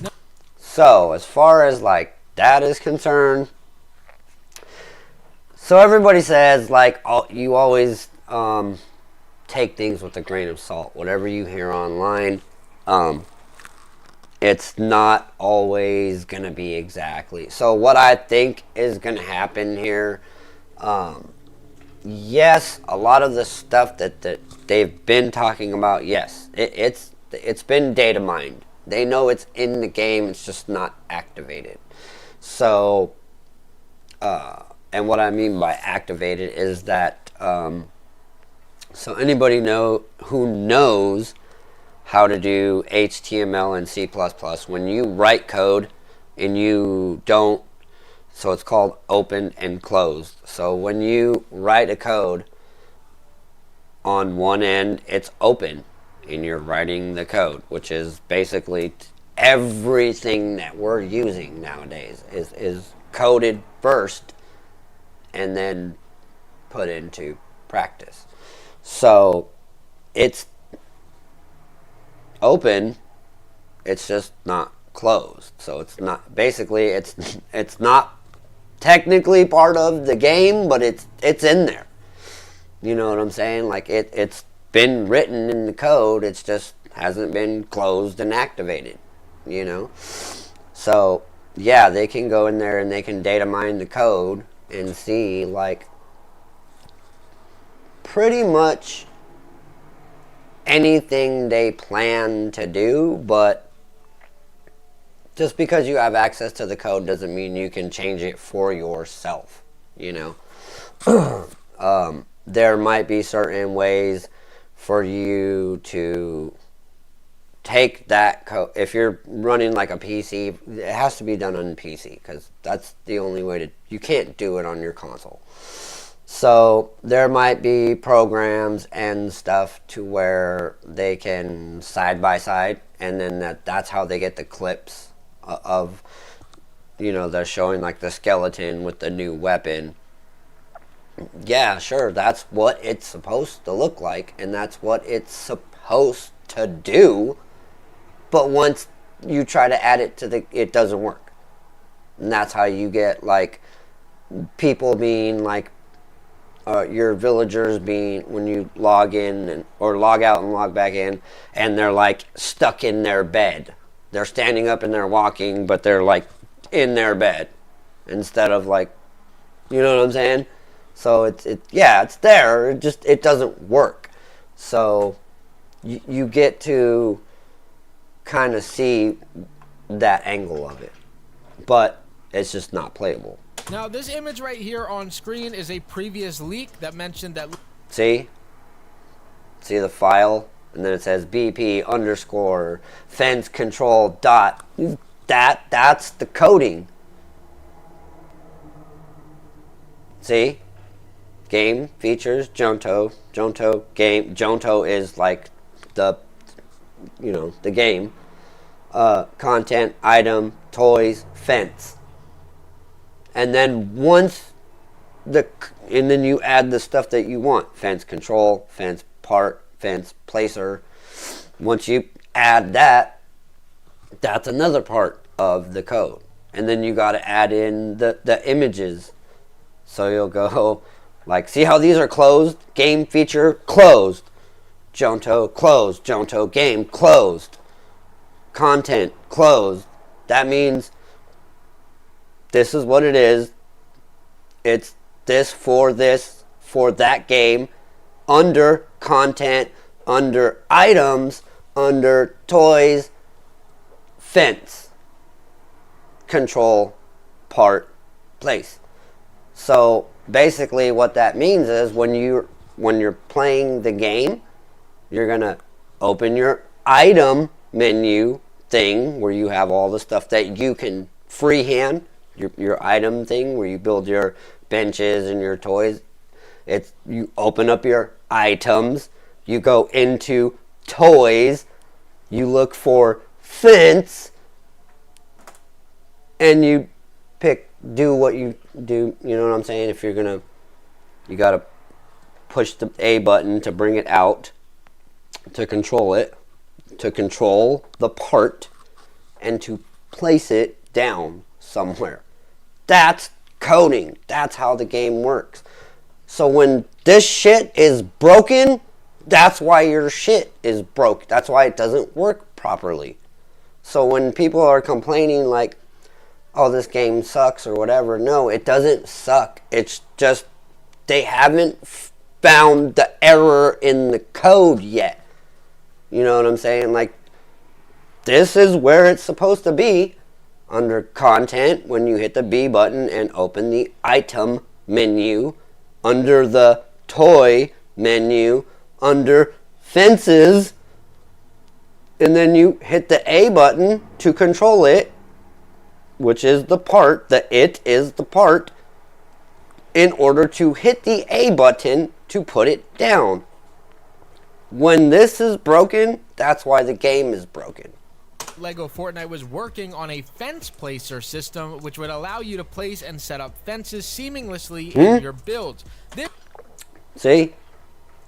So when you're building this shit, if the code is broken, that's why this shit doesn't work. That's why they jump over the fence or they just walk through it. That's why a lot of times, sometimes when you build stuff, you can walk right through the door instead of having to open the door in order to get in. Means the code is broken. This is also an area or an old video. Which is why they don't want to bring out stuff. Because they do have their own servers, the GMs, the game masters, the game designers. They have their own server. They have this biome. They have all the things that you want, they have already. It's just broken beyond belief, so they don't want to bring it out. Video that they put out, which actually showed that because you get those glitches that you have, like the duplication, when you were able to put machines down and then break them and then sign out and sign back in, and the thing was there again, and then you could just break it again and then sign out, sign back in. People were getting like rubies and sapphire, like they were just like crazy stocking up on it, like crazy. That's how you get stuff like that. When people are clamoring for like, oh, this game sucks, I don't want to play anymore, I've already been to the end. Like, no, you haven't been to the end. This is going to end up just like Minecraft. It's just they got to get the coding down to where when they add stuff in, they don't break the game. Them putting sheep inside of fences, which we actually don't even have in the game right now. So combining a potential fence placer system into the game, while also seeing that they have shown us that you could farm these animals or put them inside of gates to keep as pets, shows us that this is something that they were working on. So having a leak like this within the villager dialogue. So basically what would happen, before, when you would try to like pen these things in, is you couldn't use like the regular fence. Like, I was getting to the point where I started to realize I wouldn't put these fences in. I would put walls up. I'd put like a L shape or a U shape. So one this way and two this way. And I would fill it up with just vines. And when I would notice that the sheep were in there, I would close one side and then I would put a door on the other side. And then I would just go in there while I was playing. Let me make that abundantly clear. While I was playing in that specific match, where it hadn't signed me out of the server yet, I would go in there. That's how I got all my wool right away. I penned up like, I think it was 3 or 4 that were right there close by my village. On that specific game session, they were always in there when I went in there. But when I would sign out of the game and sign back in, they weren't in there no more. So I'd have to knock down the door and knock down the wall, that the 2 in the front, and I'd have to leave it open and start all over again. Well, I mean, I'd put chests in there so I could stack the wool without having to go far. And but I would have to do it every time. Like, the animals wouldn't stay in there. You know what I'm saying? Like, they wouldn't live in there. So I think now what they're trying to do is, when you go to pet them now, it's going to open up a dialogue menu, or just open up a menu that's like the dialogue menu. And one is going to give you the option to pet it, just like you do with your villagers. You can open it up and you can either talk to them, ask them to stay in the village. There's a menu, it gives you options. They're going to do the same thing with the sheep. They're trying to work it into, when you go into pet it, you start to pet it, and it opens up the option for you to either continue to pet it and get your materials, or ask it if it wants to live in your village. And then once you do that, they're just going to stay. Like, if you don't fence them in, they're just going to stay within the perimeter. So that same build, that gold build perimeter, that's where they're going to stay. They're not going to go outside of that. But you're going to have to worry about them eating the farmable fruit. I mean, not really worry, because even if they eat it, it would grow back. But I think if they eat it to the point where it becomes vines, and then they eat the vines, there may not be a fruit in there anymore. So you'd have to fill it up with another seed, which, I mean, you have your own way of making unlimited seeds now. So, I mean, it's not that big a deal. But I don't know. For me, that's just speculation on my end. That has nothing to do with how they're designing the game. But I'm just saying, like, would you have to have room in your village? And like I said, village means the entire village. So you're going to have that village square, like, portion of your area. So I think they're going to code it into a way where it acts just like your villagers. They won't go outside of that gold line. So, like, for me, like, I have this village that's on this hill, but there's a flat part on the hill. So there's a big castle, and then there's the little villager. So, like, the castle's in the middle, and there's, like, this villager spot where they live right here. So, and the gold square comes, like, halfway down the mountain. So, when I put my village square in the middle, it covered, like, a portion of the mountain, the top part of the mountain. but only like to a certain point, because it like the flat part and then it slopes. So the gold line basically comes like halfway down. So I think they would come halfway down the mountain, but they'll like bounce back that way and go back towards your village and basically stay within that gold perimeter.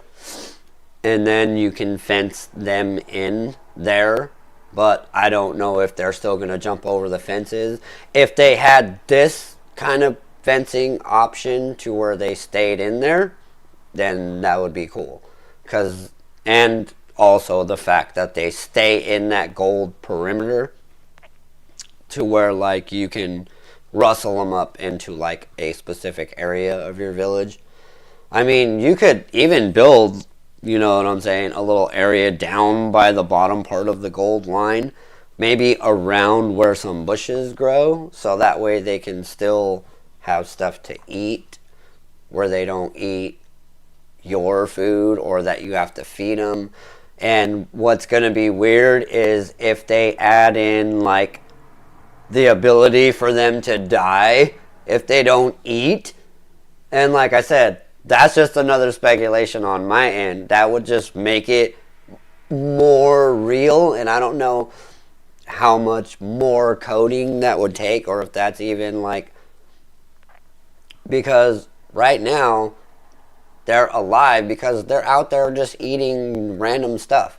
You know, they're eating the bushes and the corn and the stuff that's just, because you can eat it too, the stuff that's growing in the wild.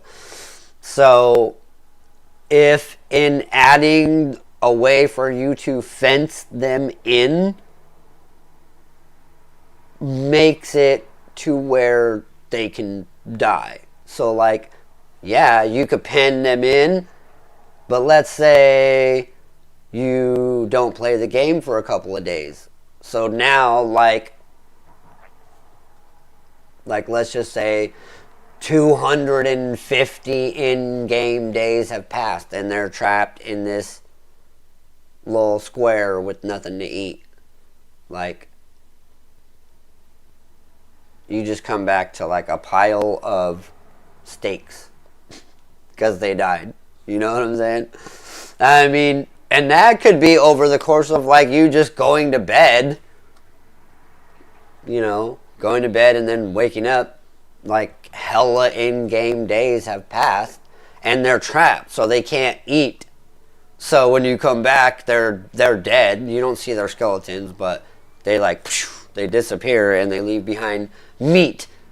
So now you have to wait for them to respawn and ask them to live in your village again. Like, see, that's another, like, the whole thing about the way this game can be designed is what a lot of people don't understand.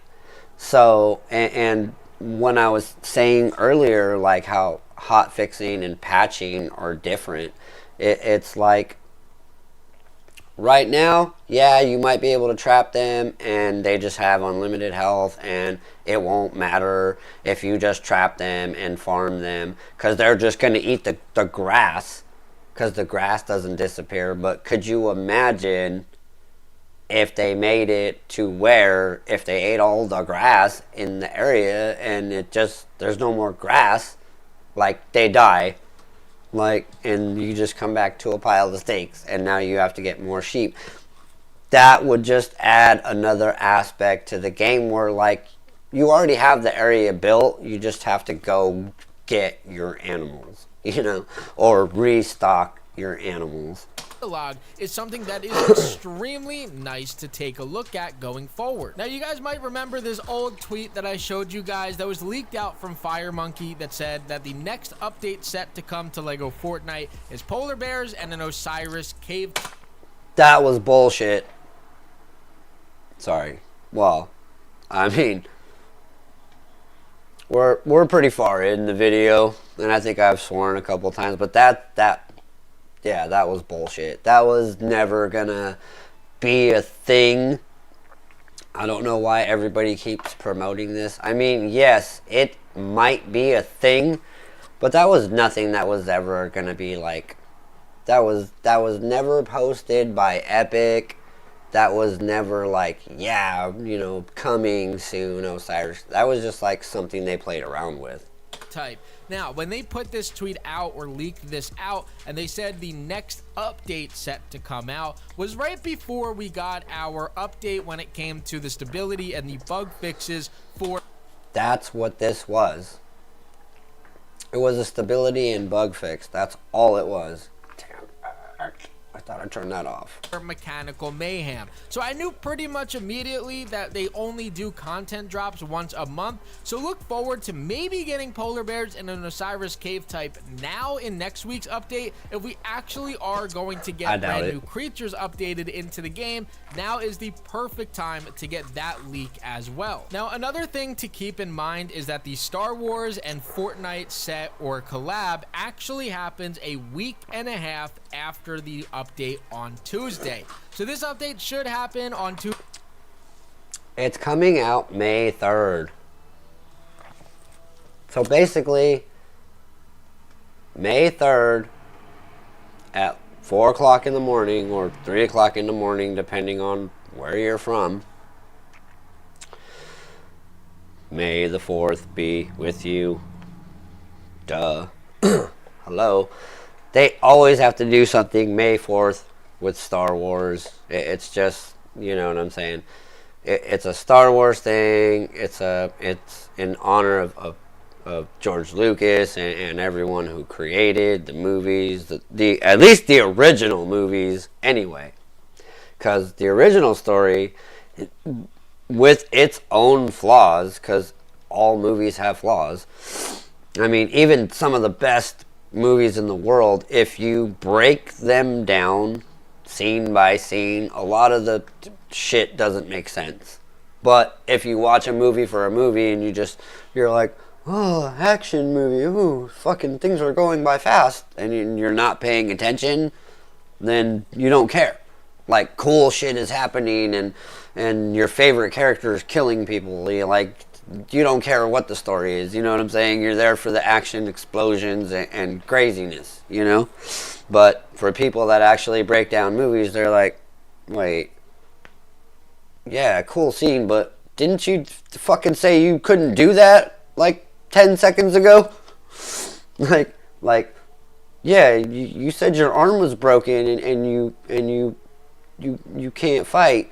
And like in the next scene, you're fucking wielding a sword with that broken hand that's now not broken. Like, what the fuck just happened? Like, what? Like, so yeah, and that's why like ticket sales and stuff have been like plummeting in the box office, because people will go online first before buying a ticket to a movie and see what, and like, I'm not pressed in any way, and by that I mean like that I go out to like Comic-Cons and stuff like that, and I'm able to use my rinky-dink YouTube press badge and get a press badge. Not that there's this rinky-dink, but my rinky-dink show, and get a press badge, and to be able to go and get, you know, exclusives at cons and stuff. So, but like, to anybody else's webpage that has like thousands of viewers, or at least thousands of view hours, and hundreds, or if not hundreds of thousands of viewers, but like that are actually really breaking down like movies, like Madvocate, that dude, like, he's funny as shit, but he like actually breaks down movies to the point where, yeah, it's funny, but after watching it the first time and laughing your ass off, but then watching it again a couple times more and actually listening to what he's saying, like the stuff that's making you laugh, it's like, wait, yeah, that's right.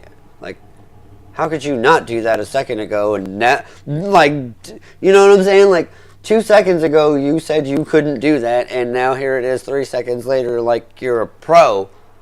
You know, like, I get it if you do it right in movies where, like, someone says, I can't do it, but then they show a montage of that person training and learning and getting better, and the training montage will last a few seconds, and then you see them on their last training day, and then they're like, boom, boom, boom, boom, boom. You know what I'm saying? Like, okay, like, we understand that, yes, we only saw a few seconds of training, but that few seconds of training is flash forwarded so fast that you don't understand. That could have been weeks or even months or even years of training that just whooshed by you in the movie, but they have to, you know what I'm saying, having a limited budget or having a limited amount of screen time, like, if you don't show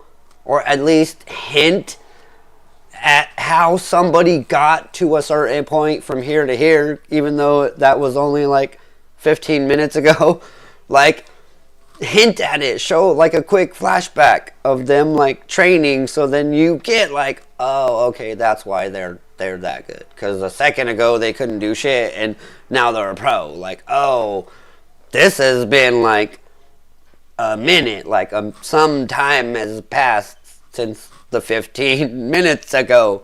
Like, we just did a jump, technically. Like, show it. Show why. Don't just have them like, oh, I can't do it, and now I can do it. Like, in shows, that's ridiculous. Like, even in The Flash, you know, with, I can't remember the girl's name. The one that did the, you know, she was trying to use her power to like, hit discs that Flash was throwing, but like 2 seconds ago they showed you like 6 hours had passed and she only landed like 2 hits, and then Flash like starts using his Flash speed and he starts throwing the discs up in the air and she's like boom boom boom boom boom boom boom like a pro, and I'm like, a second ago she had only hit him 3 times in 6 hours, and now she's just like she had been doing it her whole fucking life. You know what I'm saying? Like, a lot of those metas had just been created. They just realized they'd only had their powers for like, I think the maximum time that passed was like a week. And I'm like, no. Because even though the Flash is even inconsistent with his fucking story and how he uses his fucking super speed, it's like there's no way that she could have learned that fast how to do that. You know what I'm saying? But then it shows like she's going boom, boom, boom, boom, boom, boom, boom, and then like a piece of it like cuts her because it comes down so fast. Which is kind of stupid because, like, he's throwing them up in the air and she's blasting them out of the air. So they're just kind of going poof and, like, exploding. But then all of a sudden one just, like, hits her in the arm, like, and cuts her. Oh, and then and now it's time for Flash to learn a lesson. I'm like, none of that would happen in real life. I mean, not necessarily real life, because obviously there are nobody with superpowers, but, like, if you're trying to tell a real fucking story, that would not happen like that. Never. Tuesday, April 23rd, with the March 3rd or the May 3rd update for Star Wars and LEGO FortNite. Now, we do know that we are getting brand new songs added in for Festival. We're getting some weapons back and some players back for the Battle Royale. So it only makes sense that those are the other also FortNite going games. to get something out of this, as they do obviously already have a collab or between other Star modes, Wars and not LEGO. other games. Now all it's of it is included FortNite. in LEGO Star Wars. So let's hope that we do get some content in here here as well. That's something that makes me kind of believe that this update's not going to be as big as I'd expect it to on Tuesday, because we know that we're getting stuff the following Friday. But let's all wait and see exactly what comes out, and let's see if we actually get some new creatures and animals added into the game. Now, if this update happens the way that we think it will, there's a few things that you guys are going to need. One of those is going to be vines. Now, if you guys have been around animals and you don't know, a way to attract them or pull them closer to you is simply by dropping vines on the ground. This could obviously become extremely useful when it comes to grabbing those animals or luring them towards your caged areas if they allow us to do that. The other thing that you're going to obviously need is some of those smaller food items. Now, for myself, I've kept a lot of random food items: bread, eggs, cheese, milk, corn on the cob, and a bunch of small items like that. But I've also done a really good job of having some sort of little garden area with peppers and wheat, and I look to make sure that I add to this. That way, if they do, you guys have seen mine. Mine's massive. Going to need different. I mean, I've seen bigger ones, items but in order to lure these players or these animals and creatures. I should have absolutely everything that I need.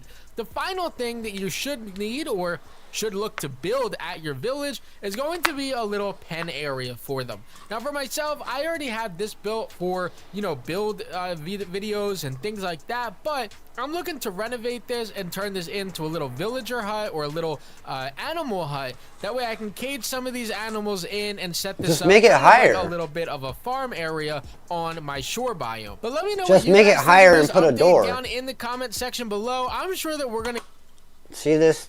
Well, I mean, I'm pointing at my screen. You guys are just gonna have to look at the video. But right here where the fence is, all you have to do is raise it up.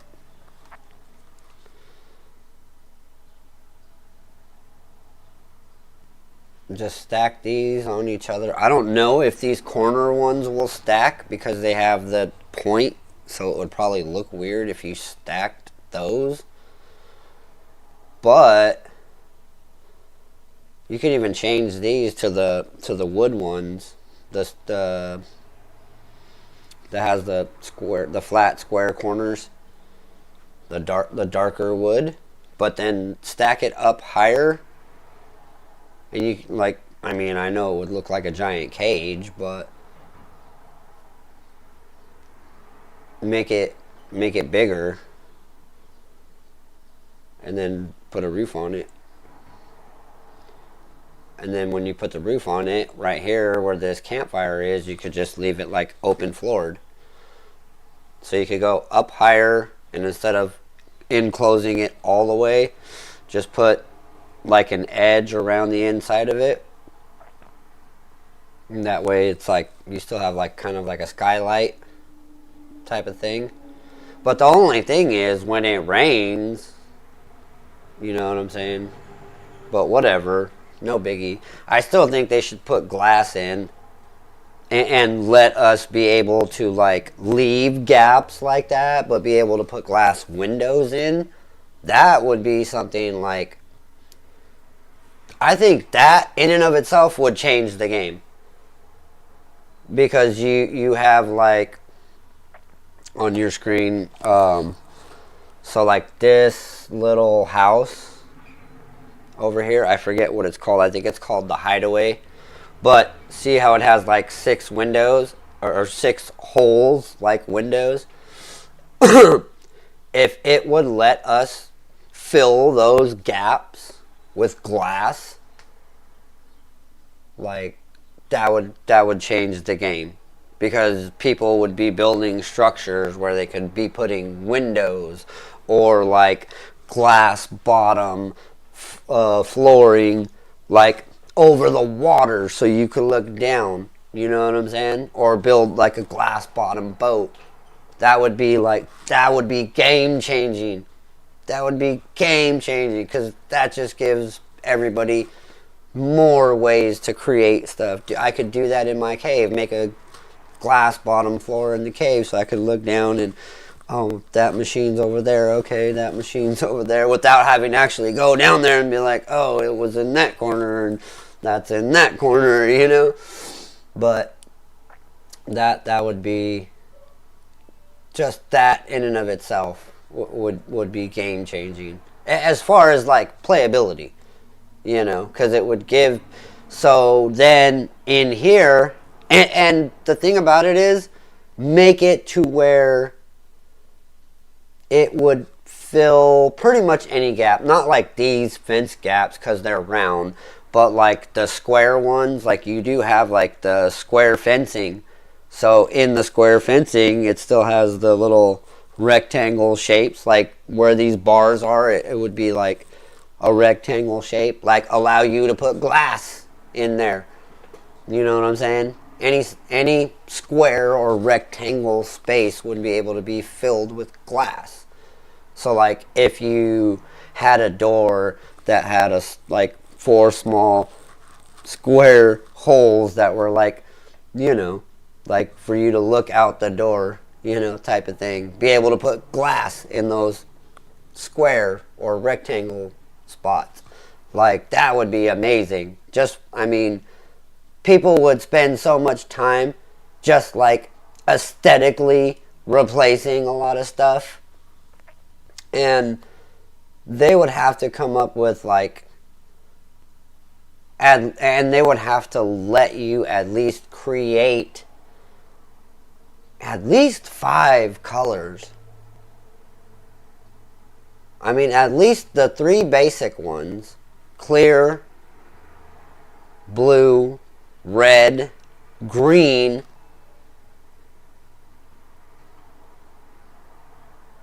and maybe, I don't know, I wouldn't really say brown, maybe orange, like those. And then have like the fact that they want to bring in like new creatures and stuff, or even like being able to use like peppers and berries, and be able to make like dyes, to where you can make glass and then take it to like a dye machine and then like put the glass in with the color and make it like a red window. Like that in and of itself, even though like people would say, yeah, that's so much work though, instead of just giving us glass windows. Yeah, but now you have so much more to do. Like you actually have to farm, and you actually have to go get sand or get the glass from the person that's doing bars, because the person that's doing bars is going to give you copper bars and glass. So now you actually have a reason to stack that shit up. And then now that gives them a reason to give you another machine. You know what I'm saying? Like a dye machine, where not only can you dye your glass, but you could dye you have to, like, when you have the red and white chairs, like, make it to where you actually have to dye your silk now. Or the fact that you can dye your silk and make the colors that you want, Or, like, you can make dye, and they can offer you, like, a spray gun, and you can spray paint your shit. Because everybody wants to change the color of their stuff. Just give them the ability to spray paint it. Like, a lot of these... But, they're not simple changes, and I understand that. Like, to even create, like, the thing that you would need, like the little spray gun, or to create, like, a new workbench. Like, I totally get that. Because, like, that's just more coding and more testing. But that would also create more jobs, more coders, more game testers. Because there are a lot of coders out there that don't want to code, but they want to game test. Like me, I do a lot of game testing online for a couple of different companies. And, that just creates more jobs, more opportunities for people to be able to work and make money. And not only that, create stuff for people that like to fuck around on games. And I'm not saying that there's anything wrong with that, because as you can see, I fuck around on games a lot. So, you know, to have more content. It in speech, it sounds great. In actual playability, not so much. Because, like I said, it's very, very hard to do coding and make it work with, like, the millions of people that want to play the game. Because, yeah, if the game was very small and it only had, like, few thousand players, it wouldn't be so bad. But when you're getting to, like, 60, 70, 100, 2.5 million, like, it's not gonna work the way you want it to. First of all, like everybody's been saying, there's not enough server space for that many people to be playing and the game to be running at peak efficiency. You know, it's I keep trying to tell people this game is in its infancy, and it's not Minecraft. It's not any of these other games that like survival games that have been like made to like be games that are played, have like long lasting playability. So you get to that point in this game where you're like, alright, I'm done, now what? Now it's just farming stuff. That's all I'm doing, because I have the best weapons in the game, I have the best food in the game, I have the best totems in the game, and I have all 4 villages maxed out at 10. I have plenty of benches that are maxed out to the best weapons. I'm building mega cities, boats, cars, garages, play areas for my villagers. I mean, what do I do now? Like, all I'm really doing is taking supplies and building play areas for my villagers. Like, there's really nothing more to do past the point of beating the highest brute in the game.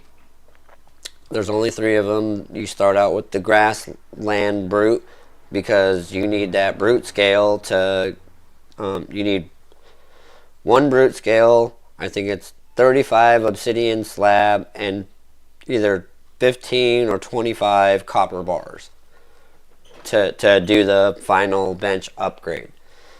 Once you get past like having to use like wood and granite and shells and stuff like that, like the very last stage of building the workbench to get that last level of tools is the copper bars, obsidian slab, and the 1 brute scale. So for me, I have a brute cave right where I'm at. And anybody who's played Seed 7, if you know the cave that I'm talking about, the one that I turned into basically my home when I had no villages. I mean, now I have 1 village. And I have like areas where I want to go put stuff, but I don't actually have stuff. Like, I have map markers down where I want to like pick an area there and make a cool little spot, like a little midway station kind of spot. So but I only have 1 village, and I have my house cave, and then the villagers have, basically the villagers have a castle that they don't live in yet, because I don't have it set up the way I wanted to.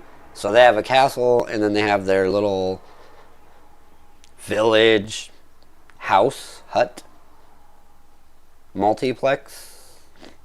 I don't know. But, so it's, I don't know.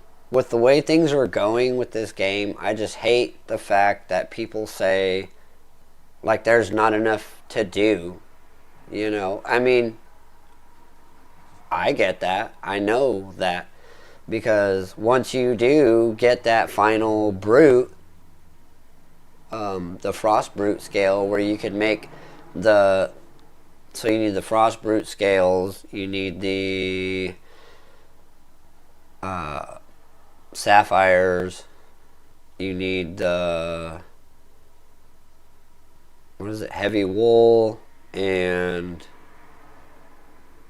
or heavy wool thread, whatever, and I can't remember what the other thing is, but you make those the last of your whatever charms that you want to make. I mean, that's basically the end, because you have, like, look at this guy, he's got almost 2 lines of hearts, he's got 35 shield, and if he's using his if he's using the strategy like that he should be, he should have triple damage iron sword and a triple luck iron sword. He should have a triple damage epic axe with a triple luck epic axe, and then triple damage regular or pick. Sorry, I didn't mean to say axe. I meant to say pick axe, but I just kept saying axe. I meant pick. You have the triple damage pick and the triple luck pick, and then the triple damage axe with the triple luck axe. With the shield and the torch, or torches, you should always carry a stack. That way you can add, if you do accidentally drop one, you don't drop the only one that you're carrying. So yeah, a stack of those. Triple damage bow with at least 180 stack, like one full stack of arrows. And then so you have your winter food and your summer food. Well, winter area and desert area food, which would be your snowberry shakes and your spicy burgers. And then for me, I normally carry pizzas and bread, because bread will give you at least half of your food health back and half of your hearts back. So 2 of those get you back up to full. If you're at full food and you use a pizza, you get all your hearts back, I think, plus either 4 or 5. So you pretty much get like 2 full health bars, because you get those little yellow ones. Like if your food thing is all the way up, the green bar, if that's all the way up when you heal all the way up on your hearts, it gives you the extra hearts. Or if you're already full on both and you use the pizza, it'll give you 5 extra hearts. So either way, like, you get that bonus of hearts to walk around with. So you got max hearts, he's got 35 shield, like, he should be smacking. He should not have a problem fighting out there. And that's the whole thing, is once you get to that level, there's really nothing to do but build. And if that's the case, then they need to give you more options of building. And I don't just mean prefabs. I mean, like, if you really want to up the playability of the game, give us more machines that do different things. So that's why I'm saying, like, give us a dye machine and let us dye our own fabrics. Give us like a sprayer that kind of works the same way that the grapple gun does. You know, you have this, or you could do it the same way that the power cells work. Give us a backpack that needs the spray cells, so whatever color you're trying to do, you know, and having the backpack, you got to put in the spray cells, you know, or the spray containers, and have the backpack have the ability to carry two, so that way if you want to make like a different color, you can put one color of this and one color of that, to where like when you're spraying, so like red and blue make green, or whatever, yellow and blue make green, so you mix those two colors and then you're spraying green, you know, and make sure that you're accurate, because that'll probably be a glitch in the game too, where you're trying, you know what I'm saying? It's just gonna give people to have more content to play with and have more to actually make content with, because the one thing these companies really don't care about is good or bad publicity, because publicity is publicity. It brings players to the game, because people that have never played this game before are going to see all these glitches and they're going to be like, I want to see what everybody's talking about. I play Fortnite on a regular anyway, and I've never really been a LeGo fan, but I'm going to go check this out. So then they go and they check it out, and now they're playing the game. That's playability. Yeah, they may not play long, because if it doesn't appeal to them, it doesn't appeal to them. So they're going to play it for like maybe 30 minutes to an hour, and then they'll never go back to it again.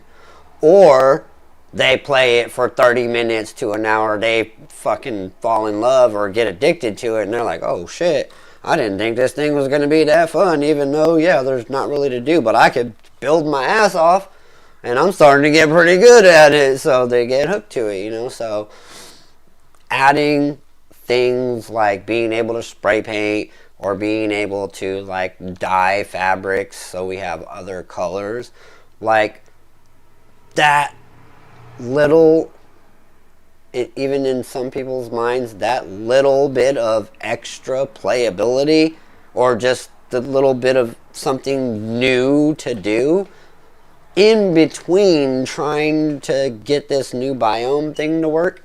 Because I think the way I would work it is, they've been saying the dark forest, but then they've also been saying rift this and rift that. I don't think, if I were to do it,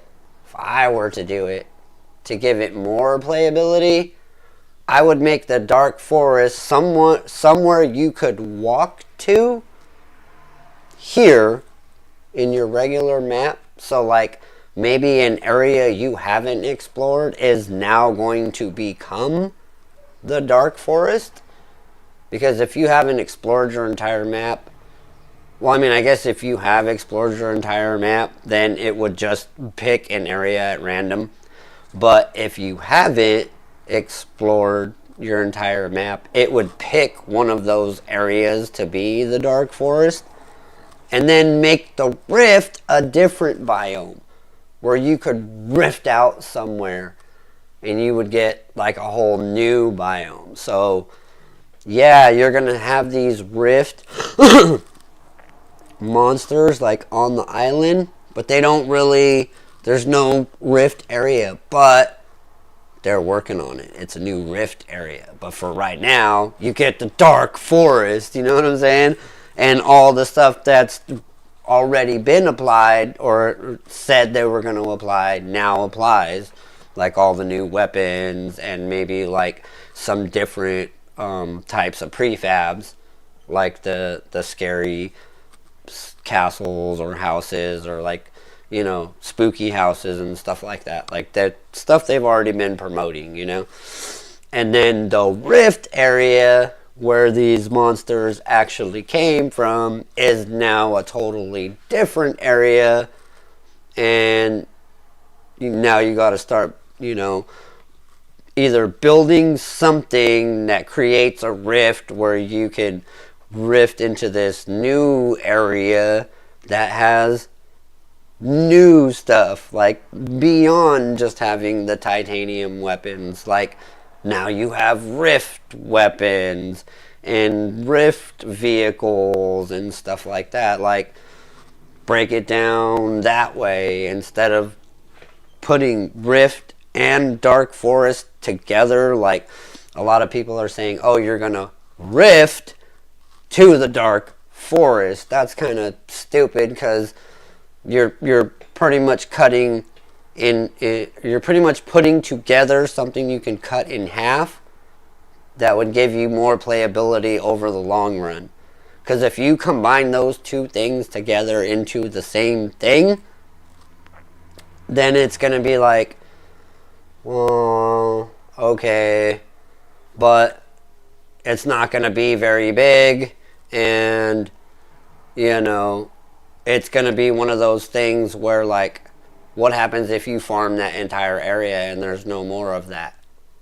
Just like people have been saying, oh, stuff doesn't come back in the caves, and now people are saying, yeah, stuff does come back in the caves.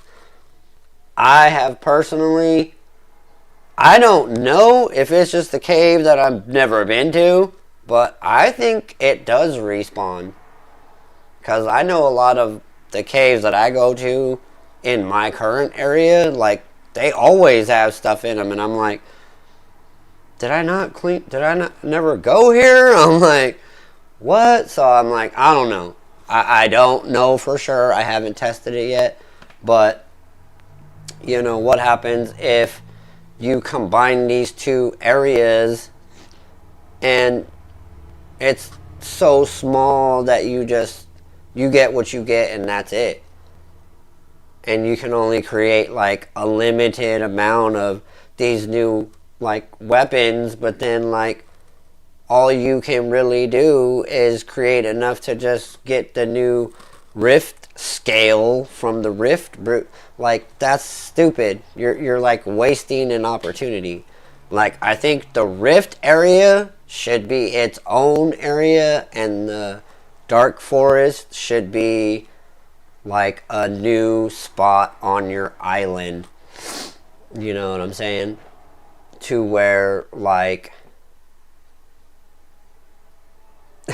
I know it seems kind of mean and maybe cruel, but if you don't have an unexplored area, you don't get like a dark forest. You literally have to like build a new map.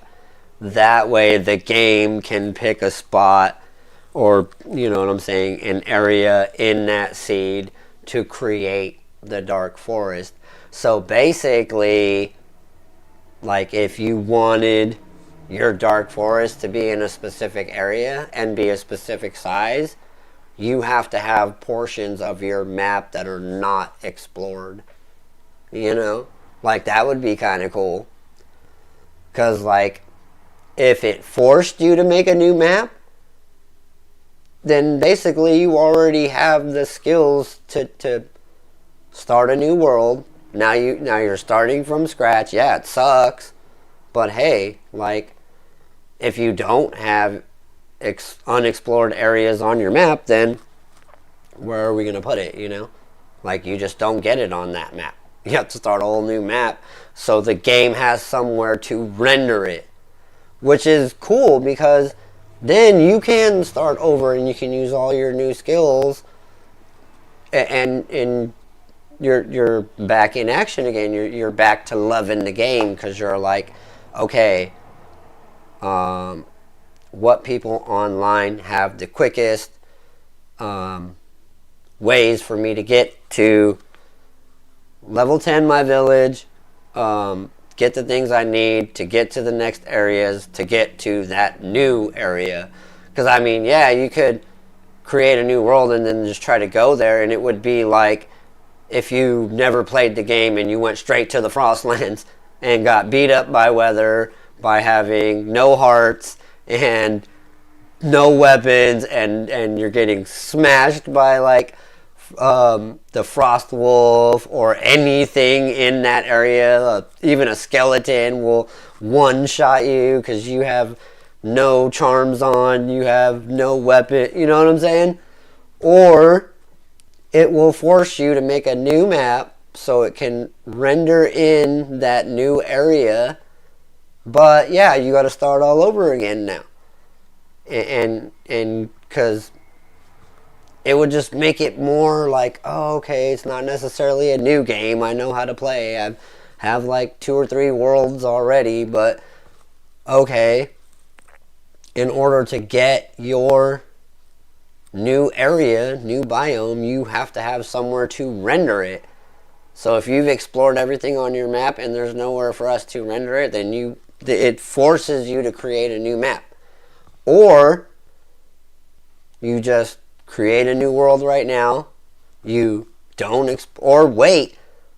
You could just wait, because I think their goal right now is to bring that out somewhere near Halloween, like I was saying in the beginning of the video. So you could just wait till like we'll see if they announce it coming right at the beginning of October, or if it comes out on Halloween. Because if it comes out on Halloween, then I would just, like, on the 1st of the month, I would create a whole new world and not just blow through trying to open the map. I would just do it, pick an area, start your grassland, you know what I'm saying, go slow, you know, collect everything you need to collect, and then, like I said, the way I would do it is make it to where if you have areas on the map that are unexplored, that's where your area is going to be at.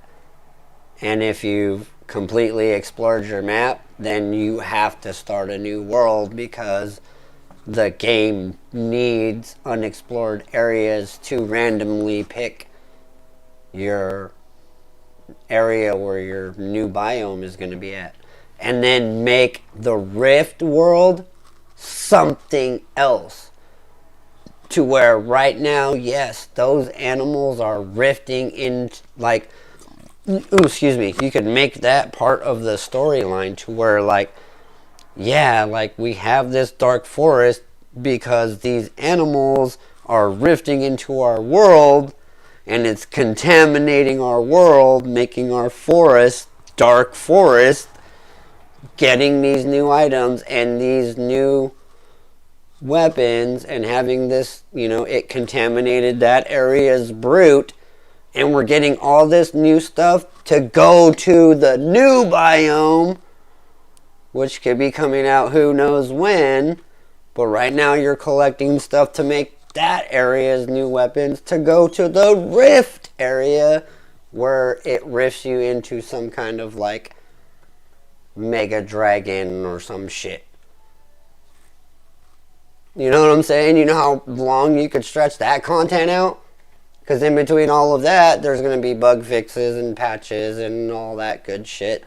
And they're going to add stuff for you to buy, and they're going to be adding different NPCs, and maybe upping it to where now you can have 25 villagers, or maybe even 30 villagers.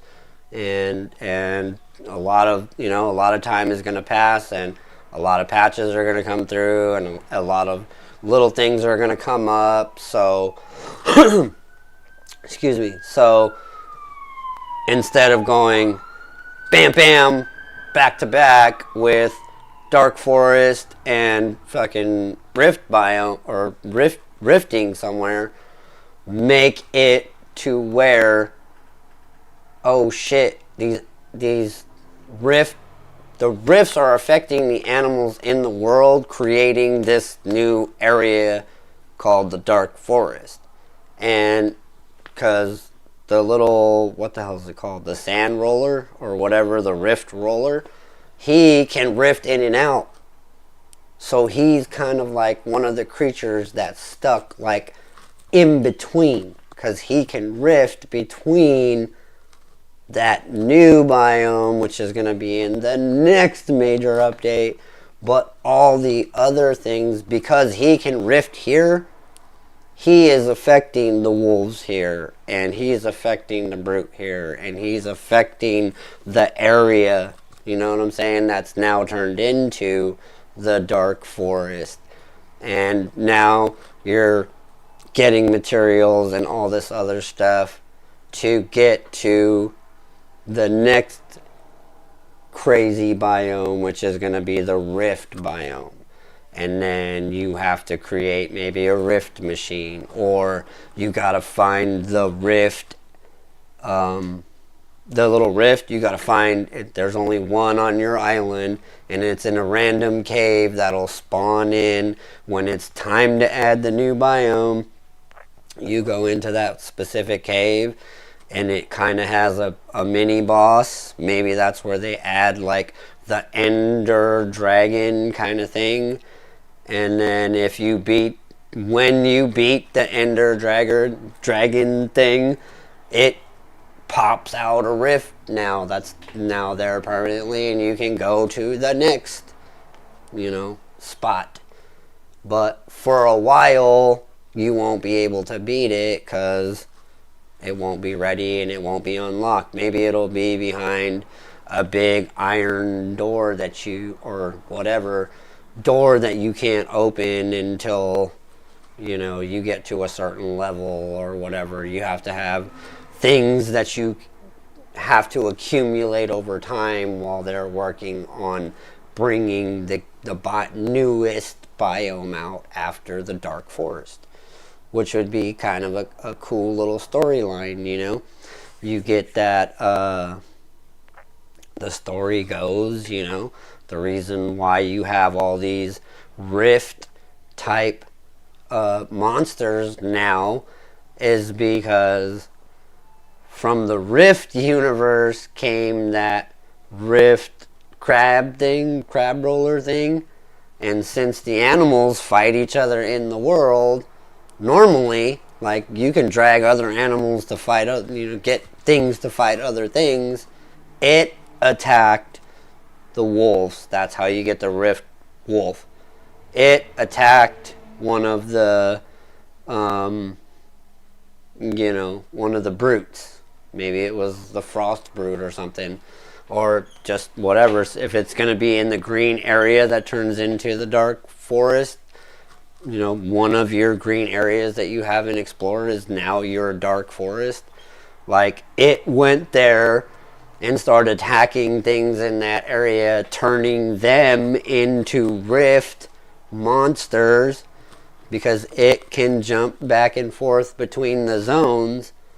It created that biome, that new biome, which is the dark forest. And then once they're ready, one of your caves will lead you to an ender dragon type deal thing that you have to beat, that opens a portal that allows you to go to now the newest biome, which is the rift biome. And that would be cool, because that would extend content for at least a year. Because if they don't plan on bringing out the dark forest until Halloween, which is the speculation at this point, so we go with that. Okay, Halloween, that's pretty much at the end of the year. So in between now and the end of the year is when you need to start collecting. Right now, you need to start stocking up on stuff. Stop trying to make mega cities in your little villages. Make a little village. Put your one house. Put your villagers there. That's going to be your beginning point in the area that you need to go in. And you can go there and stock up on stuff, weapons, whatever you need for that area. Clear your bag out. Go farm up. Completely stock that area up right there, because you're going to be in that area for a minute. and then take a full bag to the next area where you want to go, you know. But only make what you need to make in the village square, and then go make other areas, like find a nice waterfall, but don't put a village square down. Just put a map marker down so you know where that spot is, because you can do the same thing with the map marker that you do with the village square when you first create the square. You can pick an icon, pick a color, and then put it down. So you do the same thing with the map marker. You pick the map marker. I mean, it is going to be a brown stick with a green flag. I don't think the color changes, but you get to pick what it looks like on your sensor bar. So if you pick like a red house or a red or a green puppy paw, like when you look up and you're looking for it on your little compass thing on your map on your screen, when you find which direction it's in, it'll be a green puppy paw or a red castle, you know. Like, you have options to pick, you know, what it's going to look like when you're trying to look for it in game. Only difference between the two is the fact that you can, one, have villagers there, which you don't need everywhere. Like I said, your village spot is really just storage. You shouldn't really be trying to live in your village. Your village should be for your villagers, which are working for you, and that's the main spot you go to when you're going to be farming in that area. If you're just going to be chillaxing in that area, go find somewhere with water, a nice waterfall, or like a nice big tree spot where you can cut down the center trees but leave the trees around it, and then you're left with a big ass flat area in between some trees around your house. And you know, if you want to do that, you know what I'm saying, where you're building like a big spot, but in that big spot you use the map marker, so you don't have a limit, a build limit area. That's what that yellow, the gold line, that's what that gold line is around your village. It's saying, hey, you can only build this far, and in this square, this is where you're going to get, see this yellow line I keep telling you about up here where it says 10? So it says level 10, and it has this yellow line up here in the top right corner. That is your village XP. So as you're going, you're going to be at village level 1, and it's going to go up to 2 once you put enough stuff down. But if you put a big enough house down, you can build one house and get this thing to level 10 like that. That one house will help you because you put the foundation down, and you build and build and build and build until this bar goes up to the next level. Once that bar goes up to the next level, you get what you need to get that thing, your village square thing, down to the next level, up to the next level. Then you continue building and you watch this line until it gets to 3. Once you get to 3, you stop building your house. You go do what you need to do to get the village square up.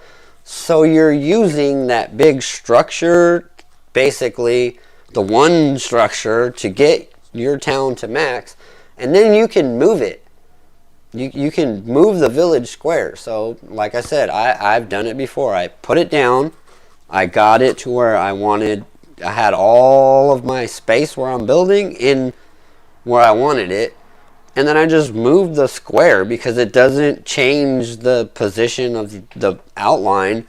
It just changes the position of the village square inside, because once you put it down, that's your area. You can't move it unless you abandon the village. And you have to completely abandon it, break the thing down. And I think you might even still have to wait the 5 in-game days before you can move it anywhere in that area where it's already been. Like let's say here's your square and you didn't put it directly in the middle, you put it over here, so you're halfway in and halfway out in the middle of your area, and you're like, shit, I want it to be over here, so I have this entire area in the build line. Well, you have to abandon it, break it, wait the 5 days, and then move it and put it back down. Like, it's weird. I mean, I think they may have changed that in the recent patch, but you still may have to do that. But just don't build your mega house or your hotel inside that square. Just put one house there. That's where you're gonna have be able to farm and collect stuff from your villagers, and they're just working for you. You don't need a massive center with a swimming pool in that spot. You know what I'm saying? That's their village. That's where they live. That's where they work. That's where they build you shit. That's it. That's all that's for. Go find a nice waterfall or a nice wooded area or a nice big snowy peak or, snow lake. Put your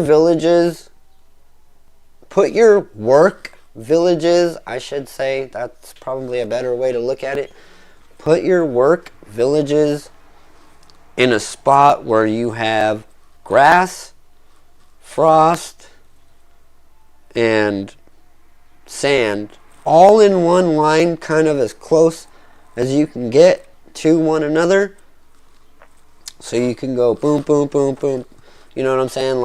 You're right on the edge of each one.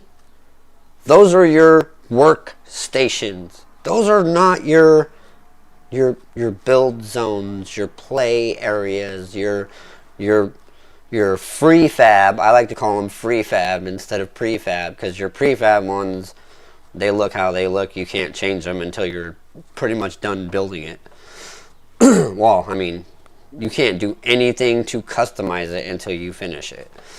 But those 3 to 4, because if you've already done it in a world already, I think you just instantly get all your dock stuff. So you don't have to have a shore village, because it's not a biome. They didn't add anything new. I don't know why everybody keeps calling it a biome. It's not even that big. It only runs along the edge of your grassland biome. Only runs along the shore of your grassland biome. So that's not a biome. That's just an area. It's just an aura. That's all it is. It's not a biome. There's no new monsters there. There's no new... Because you added fishing. You can fish anywhere. That's not a biome. There's pools and lakes in the grass areas, in the frost areas, in the green areas. That's not a biome. Because you added something didn't make it a biome. That just made it an area. Now you have a shore area. And if you haven't built one, if you're playing your game for the very, very, very, very, very, very, very, very, very first time, then yes, you have to create at least one world where you have a shore biome, shore area, village, so you can unlock the dock builds, and then you just have them. Once you open up the ability to create prefabs, because if you're just starting out, it doesn't give you very, very much to build. It gives you one little tiny shack. That's all you get. One little tiny shack. The very beginner shack that you get. Until you put down a village square, it doesn't open up very much of your building menu. You get the basics and that's it. Which is what I did for 3 weeks. I didn't have no villages. I had one little tiny shack. So if I needed to build somewhere to sleep or somewhere to put a bench underneath because I needed it to work in the rain, that's all I had. Little tiny beginner shack. That was it. So it's rough if you don't have the build menu. But once you open up that first world and you do the shore area little town, then you open up those and then you have them forever. So any new world you build now is, you don't have to do a shore biome to have the shore build. You just have to have a village square. And then once you get the village square and you get it up to a certain level, I think it's 2 or 3, it opens up those dock builds. You don't have to have a shore base. I mean, you can have a beach spot if you want, but I'm saying you could either have an extra grassland one, or you can have an extra desert one, or you can have an extra frostland one. I mean, you don't have to have all 4 in all 4 areas, because there's only 3 biomes in one area. There's not 4 biomes. There's 3 biomes and 1 era. Let's just call it that. 1 era. So, just do it one time in one map, and you'll have it open on all your maps. But other than that, yeah, there's not going to be a lot in this next update. There's going to be a little bit, but I should have got off earlier and took a shower. I was supposed to go to Walmart today. I need to get my battery checked. My battery light came on yesterday, and I need to make sure I don't need to replace the alternator. Hopefully it's just the battery. I've already had an issue with this thing and the battery, so I'm gonna go. I have my jumper kit. It's pretty much fully charged already. I'm gonna run down to Walmart and not take the day off, because I've pretty much already taken the whole morning off to do this long ass live. But I'm going to go take a shower real quick. Hopefully I'm done and out of here by 11:30 at the latest. Yeah, it's either 11:30 or 11:45. Try to be out of here before noon. I need to get down to Walmart, have them check the battery. Hopefully I don't have an issue starting my car right now. And yeah, get that checked out. If I need to swap out the battery, I have the 2-year warranty, so I just need to have them swap out the battery. No biggie. If they do swap it out and I still have that battery light, that means that the alternator's out, and that's where I'm gonna have a problem. So I'm hoping that's not it. I'm hoping it's just the battery, and I'll just replace the battery and be done with it. But I'm hoping it's not the charging system, because if it is, I'm not saying that I'm screwed. I'm just screwed out of money. So, but I already have the rent taken care of. I should have all the bills taken care of. And I might have just enough money to replace the alternator, but I don't want to have to replace the alternator. It's going to cost like anywhere from $300 to $500 depending on where I go. So I don't want to have to spend that much money. I'm hoping it's just the battery. Most of the time it's just the battery. Either the cell is dead or whatever. And that might even be saying that I have an issue with my charging system, but I'm hoping it's just the battery. I'm using a cheap battery because it's my work car, and it's not one of the, it's not going to be my dream car. I'm not going to, you know what I'm saying, put too much money into it. I mean, I will put enough money into it because it's my only car, but I don't want to have to. I'm trying to save for a new car, so. And yeah, so I'm gonna get off of here. It's already 11:10. I think I said what I said, and I bullshitted enough for now. But I just wanted to come on here and just kind of go through the whole crafty plays thing, and just, you know, at first I was like, wait a minute, I think this, after I started getting like halfway through the video, I'm like, a lot of that shit looks like it came out last week.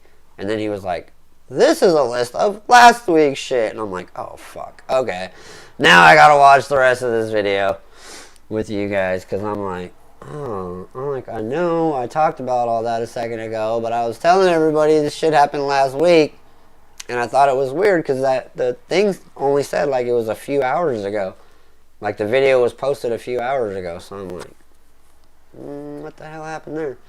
But yeah, anyways, I gotta get ready. I gotta hopefully not have a problem with my car. Hopefully it'll just start and I can get it there, have them take a look at it, get a fresh battery. Hopefully it's not my charging system, and just be done with it. But if not, then I at least know exactly what the problem is, and I'll just have to keep my jumper thing in my car until I can fix the alternator, because that's the charging system, basically the alternator. So the alternator might be going bad. It is an old car. It's 2004, so hopefully I can get all that fixed, and you know, it doesn't cost me an arm and a leg and a kidney and a lung, because at that point I'm just gonna have to just buy me another little beater to get me through to getting another car, a newer used car,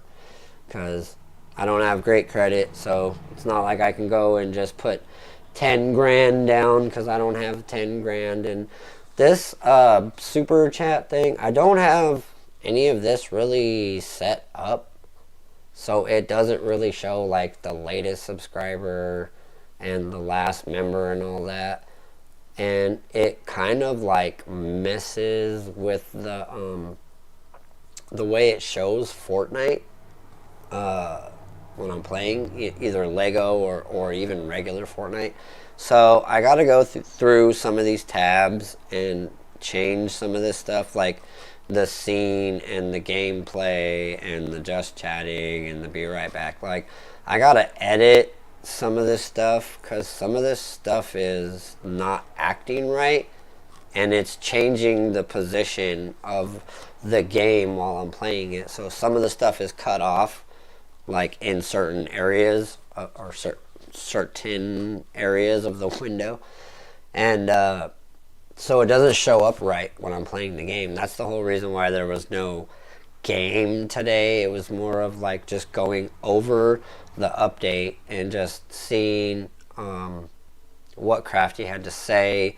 And like I said, he's not always been 100, but he's been like 75 to 85% accurate, maybe even 90. But I would say more like 75, 85 range, because he did has been posting about the Dark Forest. So and now I don't know if he's a part of LeGo or if he's a part of Epic.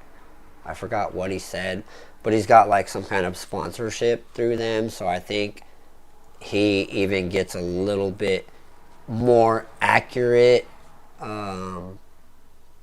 stuff told to him about like what's happening with the game or in the game. I don't know if he has access to play those servers that have the new area, and he's just not allowed to tell us. I mean, no one knows, no, unless you are one of those people that has that kind of access. But I'm not. But he's the closest thing I've found to accurate. Like I said, between 75 and 85, and that's pretty damn accurate, because everybody else is usually in the 50-50 range. So I like having someone that's in the upper to lower high echelon, instead of always in that mid range where sometimes they're right and sometimes they're wrong, or sometimes they're right, but most of the time they're wrong. And that's me, because I'm just the average nobody. But I like to promote people when I can that have better knowledge, better pages to go check out, because they have editors and it looks great and all that stuff. And eventually, one day, hopefully, just like all the inspirational people say, for every one view, or for every one new view, or for every one new subscriber is always a step forward. It's, you know, it may not be the 1,000 subscribers or the 1,000 views, so now you're getting monetization for actually doing what you're doing, but every baby step is a step, a baby step turns into a kid step, turns into a teenage step, turns into a brand, you know? So thank you guys. I love each and every one of you. I appreciate anybody who subscribes, or who just even views the video just to see, like, if I'm worth it. You know, baby, I'm worth it. I'm getting there. I'm gonna get, eventually I'm gonna get someone who knows how to do video editing. I use OBS Studio for right now, so I'm kind of I'm a basic B right now. Like, I just learned how to put all of, all the stuff that you see, like all these, the subscriber thing and the super chat and all that.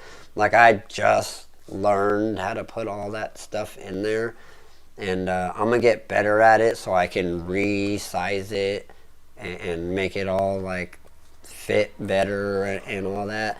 I'm just learning. Like, I know I've had months and months, but even, like I said, it takes months and months to take baby steps. When babies are little, they don't just walk, you know. It takes them to like the 1 year mark and maybe over the 2 year mark, depending.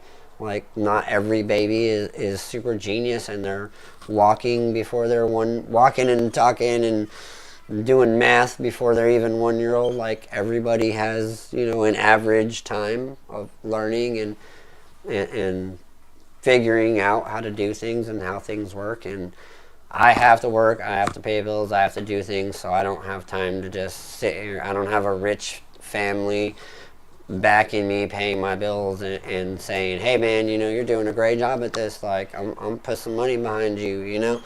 Like, no, I'm doing this myself. I pay all my own bills, I buy all my own stuff, and you know, so I have a decent computer now. I got a pretty big TV for me to be able to see everything and do everything. I do have a microphone, but this one is louder, but it picks up a lot. So if it's not in the right position, it's always doing one of these things. And I didn't hear that, but I know you guys heard when I rubbed my hand over it. So sometimes when it rubs on certain things, or my neck, or like when I turn my skin and it rubs on this like fuzzy thing right here, like, I know you're hearing that. Like, I'm gonna hear it when I go to watch this video later.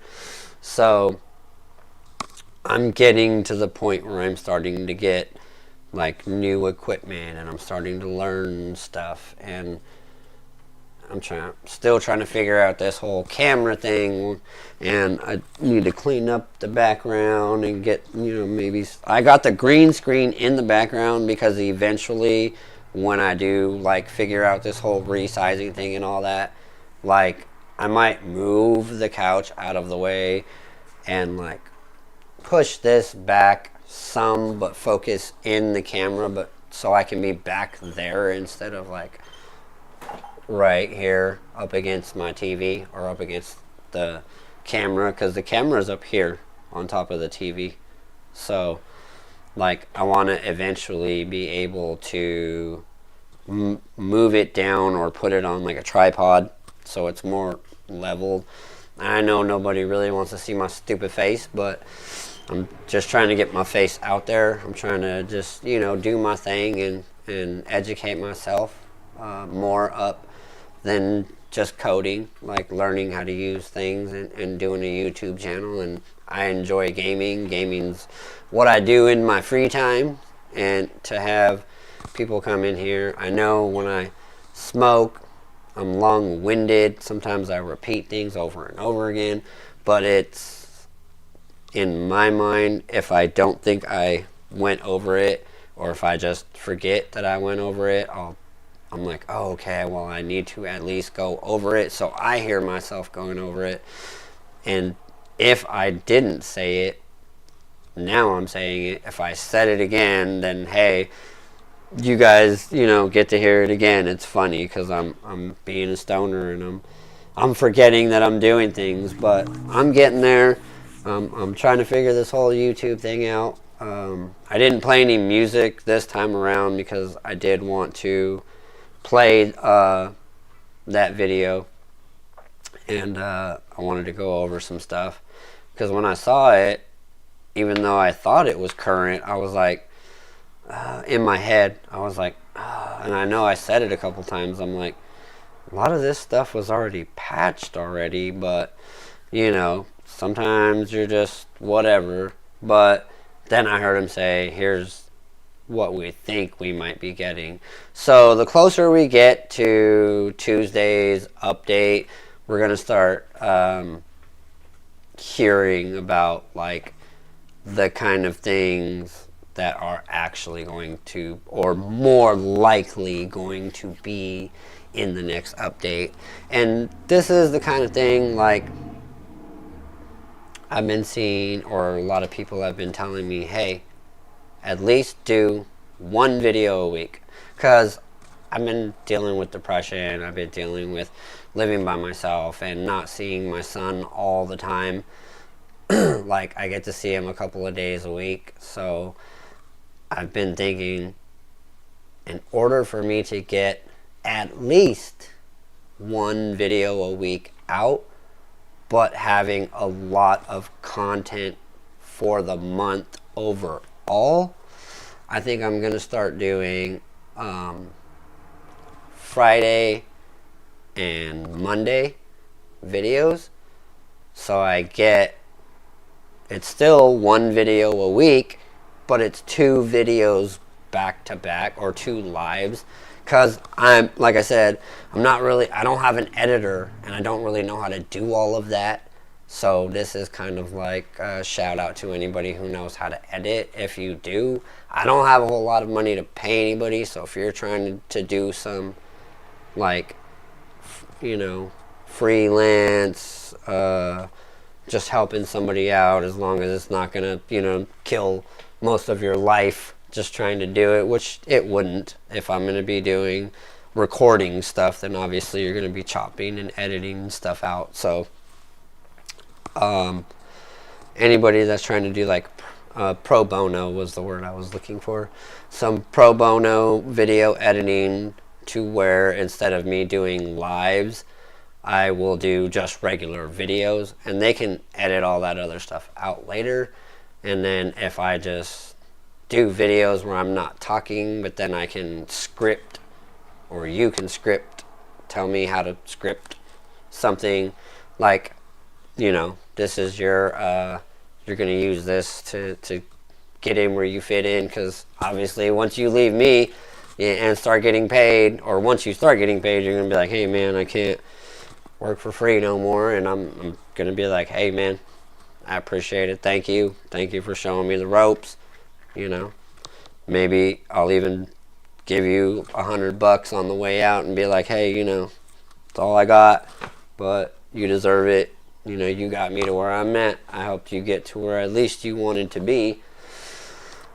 And, you know, if not, I will eventually learn it on my own and figure it out, and hopefully it'll all work out. But, you know, I got to run. It's already 11:22. Every time I think I'm stopping, I'm starting again. I don't want to get into another topic, because it's just going to run on and bleed on, and I got to take care of a couple of major things before I see my son again, and make sure that that my car is doing good. So I will see you all in the next one. I just have one last thing to say. I'm sorry, I didn't mean to make this even more long-winded. Like, comment, subscribe. I'm trying to get to 100 subs. Once I get to 100 subs, I'm going to be doing a free giveaway.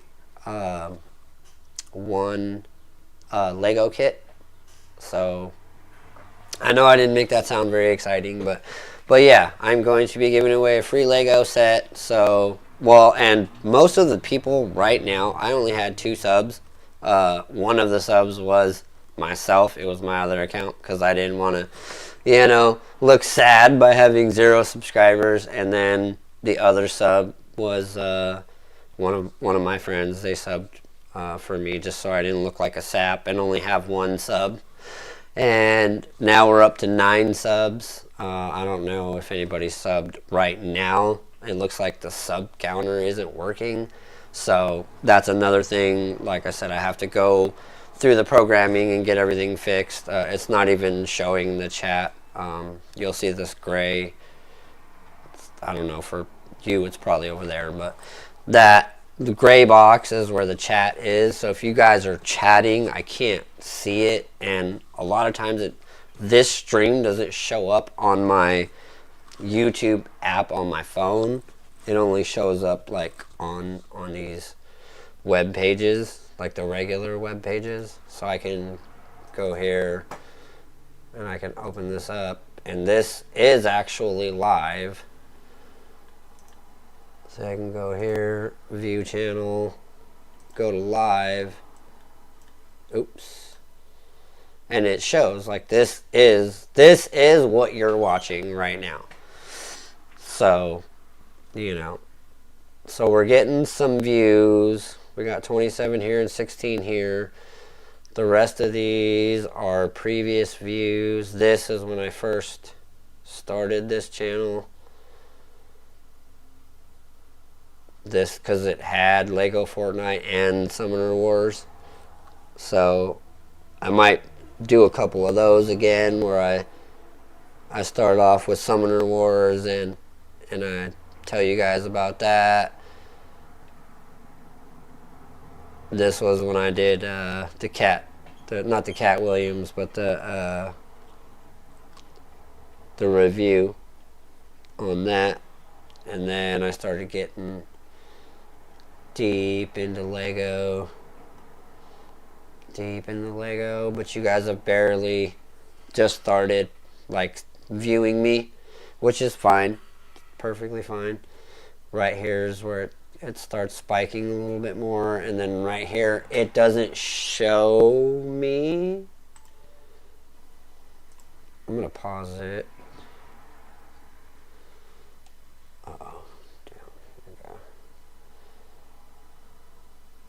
I don't think that's, it says 9, but I don't think that's this video. But it is live. It just doesn't show it to me on my phone until afterwards, like till after it uploads and it saves. And sometimes if I go in and out and in and out and in and out and in and out, then I can get it to show up on my phone after a while. But it's whatever. I just want to say thank you. I appreciate you guys. I love you. And once we do get to 100 subs, it's going to be a random pick. And I'm just going to take myself out of it. So when it does the random pick, if it does pick me, I'm going to try to take myself out of it. But it puts everybody that's in there. And my account is in there. So I'm hoping that I don't win my random self, because then I'm going to have to do it again. But it is a random thing with everybody that's subscribed. And I do have a subscription to me. So if it is me, I'm just going to pick again.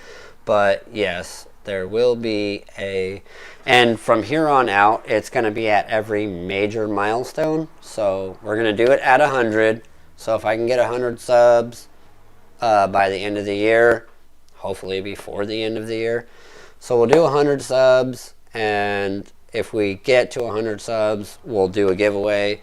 Then we'll do one at 5, and then we'll do one at 1,000. And then at the 1,000 mark, that's when I think that's when I get monetized, because once I get to 1,000, I think I'll have all the watch hours that I need. So I won't have to worry about because you need watch hours and you need subscribers in order to make any kind of money. And it's not great money unless you're pulling in thousands and thousands and thousands of views. And I don't expect this channel to get there until I get like somebody who knows how to do video editing and stuff like that. And for right now, I'm just I'm inchworming my way to 1,000 subscribers, and I don't know if it's 2,500 watch hours or 25,000. I don't know. I know it's outlandishly high.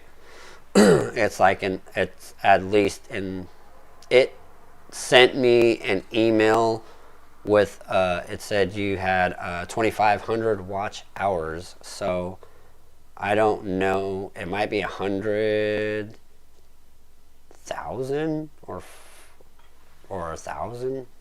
So I had 15. It's either 15 or 2,500 watch hours. I can't even remember. I'd have to look it up. I know you can look up the analytics and all that, but I haven't. I just know it sent me a thing that said I reached a milestone, that I had so many watch hours. Not for this account, for my other account. So once I hit that mark here, it'll send me an email and say, hey, you hit such and such watch hours. So I'm slowly trying to build my way up to 1,000, at least 1,000 subscribers, so I can at least start making my pennies with everyone else. And, you know, like everyone says, baby steps are still steps. That 1 subscriber, so I had 2, it was myself and a friend, and then I had 4, and then I had 9. So I'm hoping you guys keep subbing. I hope you guys like what you're seeing. This is just one of those random things I decided to do because I saw that post and I was like, I want to see that for the first time with all of you and kind of go through it and maybe give you some tips and tricks along the way. So I'm glad I got a chance to do that. I know I'm being long-winded, but yeah, I'm gonna get out of here. You know, after these messages, we'll be right